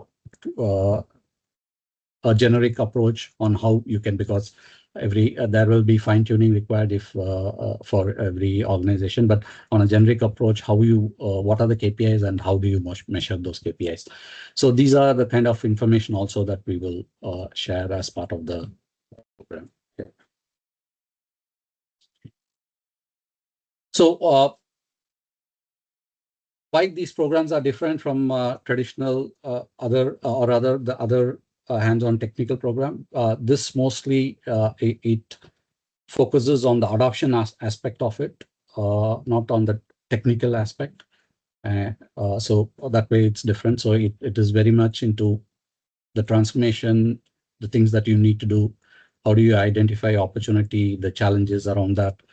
How do you prioritize? What are the dimensions that you use to prioritize use cases so that you can decide, you can plan for the rollout, and the rollout methodology? How do you go about rolling out the AI solutions? And how do you start small and grow big? Those kind of top ideas will be shared. And what kind of governance you put around when you roll out these use cases. And while you execute, and how do you measure business knowledge? So that's why it's a bit it's more on a adoption and transformation rather than a core AI training or agentic AI, GenAI kind of training. Yeah. So yeah, that's what I had to share before. Yeah. Yeah, thanks, Sridhar, for the insightful presentation. So we'll now move on to our Q&A session. So if you have any questions, feel free to leave them in the Q&A section or the chat box below. So I would like to invite Vijay, Larry, and Sridhar back to answer any of your questions. We have one question by Han Wei earlier. So he asked, what is the first step to adopting AI in an organization? Yeah, so Vijay said that probably Mr. Sridhar can clarify on this. Yeah. Yeah, it's a very broad question, but I'll try to help. I had a slide there. So as an organization, you will have multiple departments, and it's very critical to see where you start, where you pivot. So that's the first decision you need to make, and that depends on the various factors. Again, I'll just give few. It can be the maturity of the processes that you already have, or the immaturity of it also. It depends, how you look at it. And it also depends on the capability of the people. So usually what we do is we conduct organizational, usually how organization, we do an organizational study, we do a process study, and then we identify what are the quick wins or low hanging fruits based on certain dimensions. And then we do the prioritization. So earlier I was talking about the prioritization. That's what help us decide, where to start and how to start. And again, it without knowing much about your organization there, I don't know who asked. It was Jason. Without knowing the nature of your organization, I can't give very specific prescriptive answer, but definitely that prioritization is the first step, to see which use case or where to start, whether to start from a customer facing, whether to start from an internal facing, or whether to start from a partner supplier, depending on your organization, where to start, and within internal, whether to start from a core business operations or to start from the business, standard business operation, which is your HR, your finance, or your marketing. That's what we do when we do that assessment, to see what is very critical. And another area is important area is how mature the data is. And we focus on whichever department or whichever area where the data maturity is there, because one of the critical factors is data. So we try to use that as a low hanging fruit where we can quickly bring in the rollout use cases. As I mentioned, I mentioned the 3 use case patterns. So that is also another dimension. So if you have mature data and you want a Gen BI kind of use case which can quickly roll out, we focus on that. And it gives obviously it has to give the right benefits, values. But yeah. I hope. Thanks, Frida, for your detailed explanation and clarification. Yeah, so move on to the next question we have from Ahmad. He mentioned that he find the deck to be very informative and useful. Will the materials be shared with us after the seminar? Well, for us, we will publish a recording of this webinar on our YouTube. So maybe you can stay tuned to look forward to that, maybe by the end of today or tomorrow. Yeah, so next question we have from Jason. He asked, looking ahead, what AI trend should business leaders start preparing now? Vijay also clarify and asked, which AI trend? Is it from a business or technical perspective? He replied, from a business perspective. So maybe Vijay, you want to take this question? Okay, Jason, yeah. So, you asked about which trend should the business leaders, right? So basically, like if you want to, I mean, any business will have a lot of, business problems as of today, right? So look at the, very low hanging fruit. So say, for example, like if you're looking at, like a service desk or your support desk, you can look at the support desk, like what's happening there now and how to, make the customer happy, like what are the root causes behind all those, service desk, like a feedback failure. So you may, and you have plenty of, like a feedback data, survey data, and incident, like all the problem resolution. Maybe you can start from there, okay? And then you can implement, you write a problem statement. What do you want to achieve in your support desk or service desk? Then you can, design an AI agent, which, like Larry was sharing, maybe a small AI agent to tap into that, the existing data. And like what Mr. Sri said, you need plenty of data, real data. And since your organization is already having plenty of data, tap into that. And then you can build a small AI agent and let the workflow begin. and then see, like whether the AI agent is giving you good predictions. And from there, you can see whether you are getting some ROI or not. So using, like some low-hanging fruits, business problem statements, you can start, like your trend. So then step by step, you can go into the next, like a vital business or maybe critical units, and then start implementing AI agents and the workflows. So basically, like you are going to, like bring, like Sri, AI adoption as the framework using which you're going to bring in Larry's, AI agents concepts, and then top it up with the security and governance. And that's how you're going to take your first step. So if you are going to start a trend in your organization, start from within, because you don't need to purchase everything from outside. Because like on premises and like external things, there are two-way. So first, use your internal strengths, and then you can build on it step by step. Obviously, it's going to take like a few months. It's not an easy job. Okay, it's going to take some few months. So that's where you have to start. Okay. Thanks, BJ. Yeah, so moving on, we have another question from Ahmad. I think this question is directed to Srida because he mentioned reference to the recurring barriers for enterprise adoption slide. For an organization in its very early stages in AI adoption, naturally it lacks experience and expertise to develop a robust AI governance framework and roll out methodology by itself. How do we then progress the AI adoption properly? Do we have to rely on external professionals or consultants? Yeah, I think if the organization really lacks, then definitely yes, somebody has to come in because it's a new area and a complex one. But parallelly, I would say you should also look for on the internal enablement. Multiple things. One is going for trainings like we have the consultant training here, something similar like that. People being sent for that. Second thing is doing a lot of internal hackathons and forming AI interest groups within the organization. So those are two enablements that you need to do.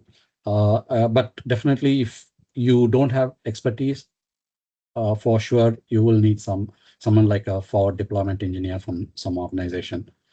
They call it FDEs these days, who can come and sit with you, understand your business, and provide you the guidance on how to set things up for you. Thanks, Trida. So we have a final question in the chat. So Mingming asks, how should we handle situations where staff are resistant to adopting AI? Maybe this question I can direct it to Larry. So Larry, maybe you want to share your opinion? Everybody is resistant to change, and I think one of the key area is that how would it end of the day when we see change, it's about it's always a positive and negative. And from a business angle, if let's say a business angle point of view, change is a must-have because in order for the business to survive, we need to change. And how do we, to what extent to change, and whether or not, I mean, the mindset is how do we be better? And if the depends on the organization, if let's say the organization is able to, I mean, I feel that organizations should not what Vijay has mentioned earlier on. If we grow together and we face the changes together. So if the individual is resistant to change, we have to find out why is it, because the adoption of change is that we are trying to bring everybody together itself, not to change will cause changes in roles, structures, and everything, but it also introduces new roles and structures that will help people grow to the next level. Again, it depends on the aptitude of the individual, who maybe I have a different focus or totally a different personal objective. We have to find out what is really to understand is like, okay, I decided not to stay in this industry, or I'm just here for 8 to 5. If this role is obsolete, I just want to learn new things. And then these are other factors that, we cannot really convince them because they have their own interest. Our goal is mainly to align. Most of the time when we implement changes in organization, the goal is very clear, is that we want to change and we need to change because organization structure in order for it to survive. That's first. And while we are changing, our goal is to bring everybody to change together as best as we can to grow together. Because most of the time, where else can we? I mean, we are working together itself for so long, and we would like to introduce rather than you're not being informed. Oh, sorry, we don't need no longer need your services. Then that is like it happens, and there's not even an opportunity to resent or anything else. But if there's someone is approached to say, hey, we need to change, this is new things, um, we should try encourage individuals to be open about it, to understand the magnitude and implications. It's basically every organization is trying to survive, and that's why we need to adopt, we need to adapt changes, and what to change. Why do we need to use AI? Well, simple fact is that we need to survive as an organization, as individuals who work in the organization, that we can work together to grow together so that we can move in the right direction. And being informed of the direction to change is a positive thing. And it says that the organization is concerned, we want to move to a certain direction. I mean, that's me when we work in an organization, that's me moving towards together itself, bringing everybody together. Of course, if there are some who resistant to change because of whatever reason, we need to find out what it is and if they are on board or not. And being open, it's transparent, is very important in the thing itself to get everybody to understand. And of course, getting everybody to understand why we need to adopt AI, or should we adopt or should we not adopt. It depends on the level, like everybody has mentioned, like Srida, Vijay. One of the key things that we start off with is look at how will the business, if you're in the leadership position, my goal is to earn $10 million at the end of the year. I still have to keep on track because it's my own business or everybody's business, or even employees have shares. Is that direction I have to steer hold so that everybody reach together, so to speak. And we plan strategies around our objectives. So where the place to start is review the objectives. We may change the plan, which is a strategy, but we will keep trying to stick to the objectives. And that's a good place to align and to where we need to move. And getting everybody to understand where we're heading and not lose sight of where we're going because of different changes. Different strategy doesn't mean we lose sight of where we want to go. So, I mean, that's a lot of consideration. Resistant to change, there's a lot behind. Usually there's a difference in goals and objectives. So finding out the goals and objective of individual and organization is very critical, and keeping it clean and transparent is also essential, that everybody understands why we need to change. Yeah, so that's the first step, transparency. Yeah. Yeah. Thanks, Larry, for the detailed answer. So we do have a few more questions. So we have a question from Wei Ho. So how would you or should the corporate leaders differentiate automation adoption versus AI adoption to the employees? Both being certain digital adoptions, are they sequentially related to one another, or can the company just look either way when talking about digital transformation at scale? Maybe this question we can get Vijay to answer. Yeah. Yeah. So Wei Ho, this one is a very, quite a typical question I used to get in all my AI classes. Okay, let me explain. I'll give you an analogy. Okay, then you can get the point. So definitely in your office, you have a coffee machine, right? So let's say you're going to the coffee machine and press a button, and then it gives you a brew. Okay, and then you keep drinking this on a daily basis. Then, let's say after 20, 30 days, you get bored, but that's the only choice you have, right? Now, that coffee machine is being automated with the pre-built rules. You press one, you get a coffee. You press two, you get a different type of coffee. You press three, you get a different type of coffee. That is pure automation. It's already pre-built, all the rules inside. Okay. Now, let's say if you want to bring intelligence into the coffee machine, now how would you do that? Now, let's say after 20th day, you press the button, or you're about to, press a button. Now, let's say the coffee machine senses you and then tells you, prompts you like a dialogue like this. Okay, Weiho, I've been seeing you that in the last 20 days, you have been drinking, certain brews from this machine. Today, I have concocted something special for you based on your last 20 days taste.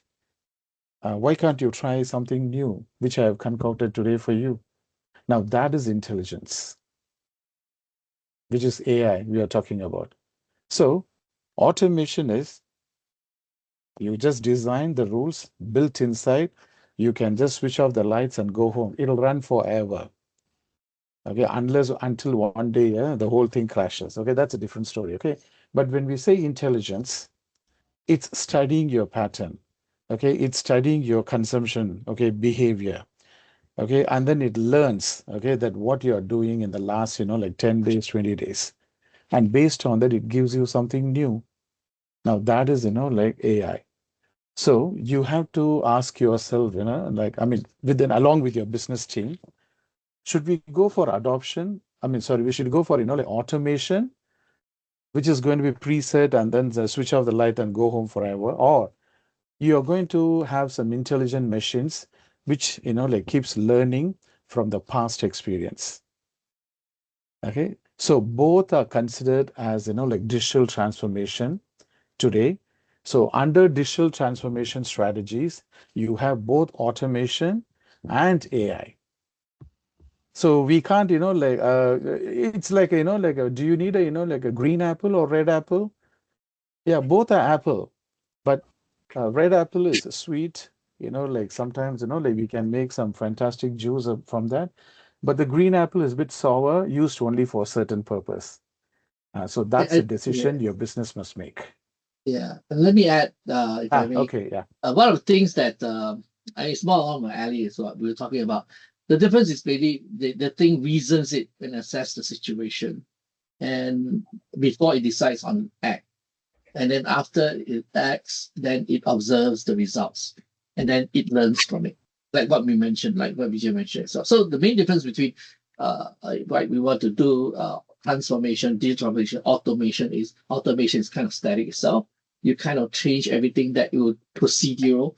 This happens, this goes input, process this is output, full stop. But the agentic part of it, it's agents. It's basically it observes and collects, and then it carries out the action, and then learns and observes for it. This is what I call episodic memory that every that agentic AI would have to review what it does better. Then it provides a better response in a sense. Make sense? So it's continuous improvement kind of stuff that is that we do in ITO as well, right? We actually have planned the changes, everything. One of the key constituent principle is continuous improvement. How do we do better than we do before? And this is kind of where the agent uses what he has observed, what it was provided as a constraint, and then to see whether or not it does better or not. So I think that's one of the key things that is different.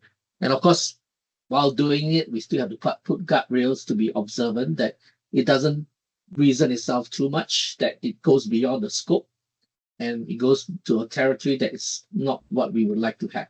So that's where we look at the human out of the loop to observe, to keep it in check, or human in the loop to actually decide the approval, or human on the loop to observe and to make sure that it stays intact, to monitor it. Yeah. Yeah, thanks Larry and Vijay for your inputs. I think we do have a final question from Farid. So he mentioned that I'm looking for recommendations on AI certification programs designed for managers, leaders, or executives rather than technical AI developers. I would appreciate any suggestions on programs, institutions, or certifications that are suitable for professionals managing teams or driving AI adoption within an organization. So yeah, Vijay would like to take this. Yeah, so please. Okay. Thank you, B, for the question. Yeah. So in Bridging Minds, we are specializing in the AI tracks. So, we already, like started, like a lot of AI, like a foundation level courses for all the managers and leaders and executives. We already run, several batches, like for other clients and customers. So Bridging Minds has, like a few tracks already. And after today's session, you would have heard about Larry and Sridhar. So, like they are our, like partners, business partners.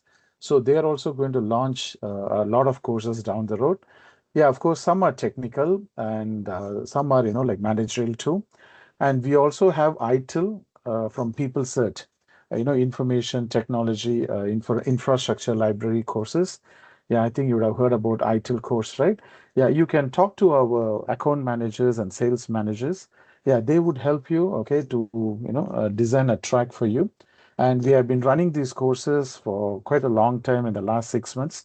So you can talk to them and see how we can train your organization, step by step. Okay. Yeah. Thank you very much.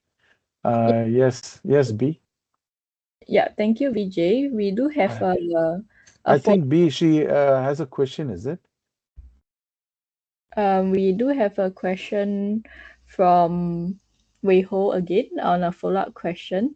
I think he mentioned a continuous question about digital transformation at scale. So in your opinion, would you define AI adoption as the end game or eventual trajectory or final goal for CIP for all automation or digital adoption? That is, should all automations eventually be agentic? Okay, let me drop a few points, then I can pass it to others here. Okay, yeah, definitely it's not an end goal, okay, and it's not an end game. It's going to be a continuously, improvement, program. Like actually you can have a kind of you can start with automation, then slowly you can convert it into agentic. But at a point in time in any organization, you definitely need, like maybe 20-30% of automation, which you don't want to touch. The rest could be your, like, agentic flows. Maybe Larry, you want to, Yeah. So, yeah. Let me get the questions correct. So it's saying that it's agentic AI the end game or the last step of automation. Is that it? I think if I get it correctly. Um, uh, well, again, it depends. Okay, so first of all, why do you want to do it in the first place, right? Why do you want to do? I want to have agentic AI. There must be the why part of things, and after getting the why, you design something, and then it becomes operational, and then that is doing what it's supposed to do. Usually after that, what Vijay mentioned is a continuous improvement thereafter itself. Now, is it the end game?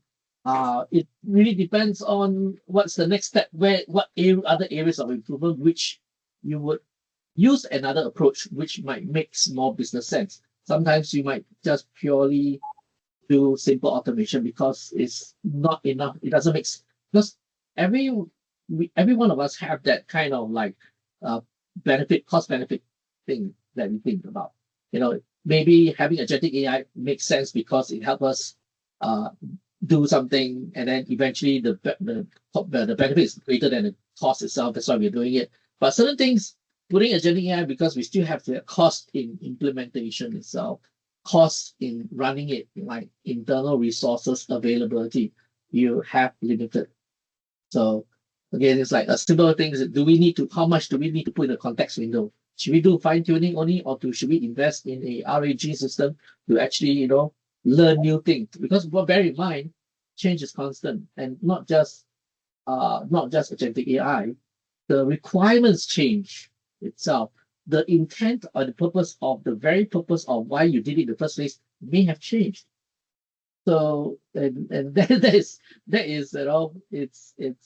it's the fact that the needs requirements change that might need you to reassess. That's why it's constantly change that you need to review to see what makes sense and how to bring business value. Is you look at it is, if I'm going to spend $1 billion as a business itself, you spend $1 million. How much is expect returns do you get the benefit of spending $1 million? Because you're out pocket 1 million, for example, how much would you expect to get in return for doing that? What would be the outcome?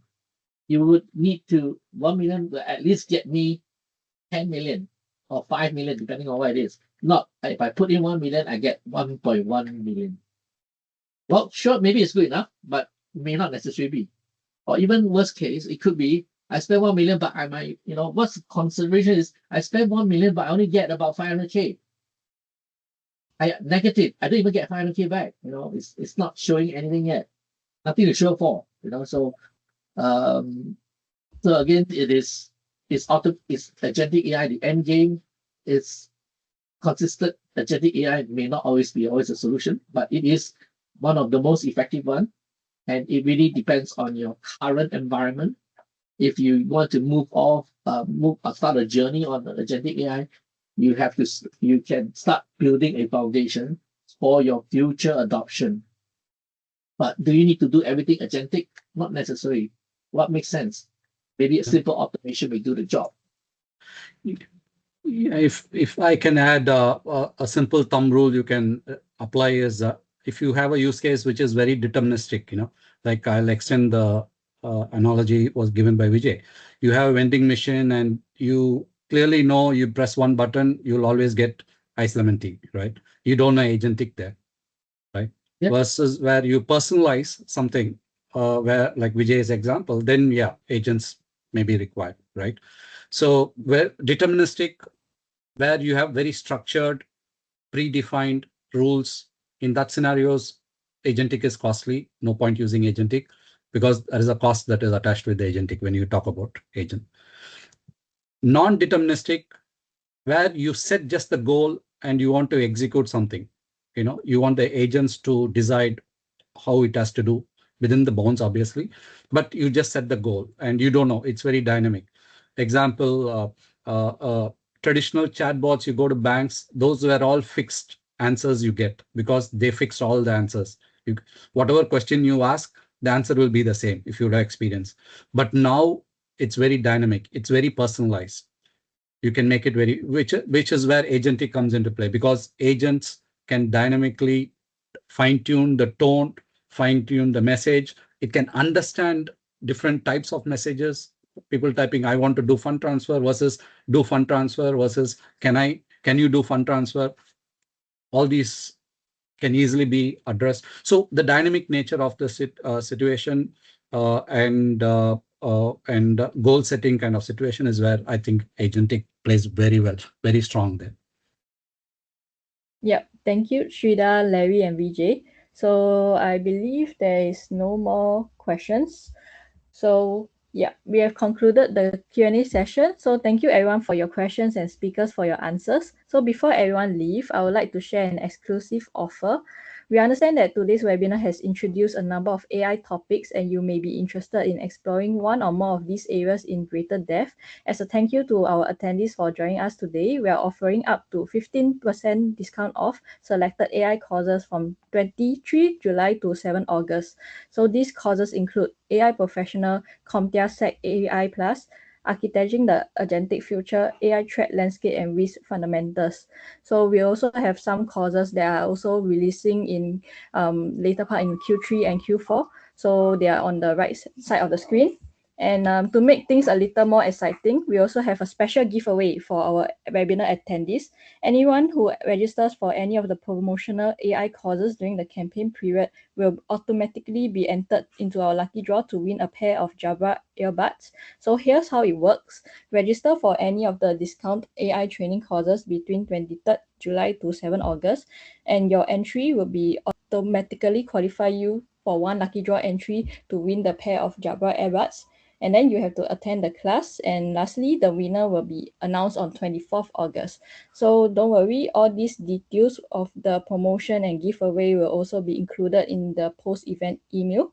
So if there's any inquiries, questions, or want to find out more of our courses, you can simply scan the QR code and it will lead you to an inquiry form where you can fill out your details, and our training consultants will get back to you at the end. So once again, thank you so much to our speakers, Larry, Vijay, and Shrida, for sharing their expertise today. We also thank all of you guys for joining us.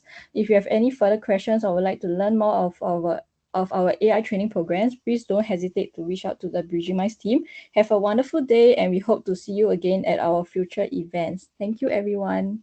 Thank you, everyone.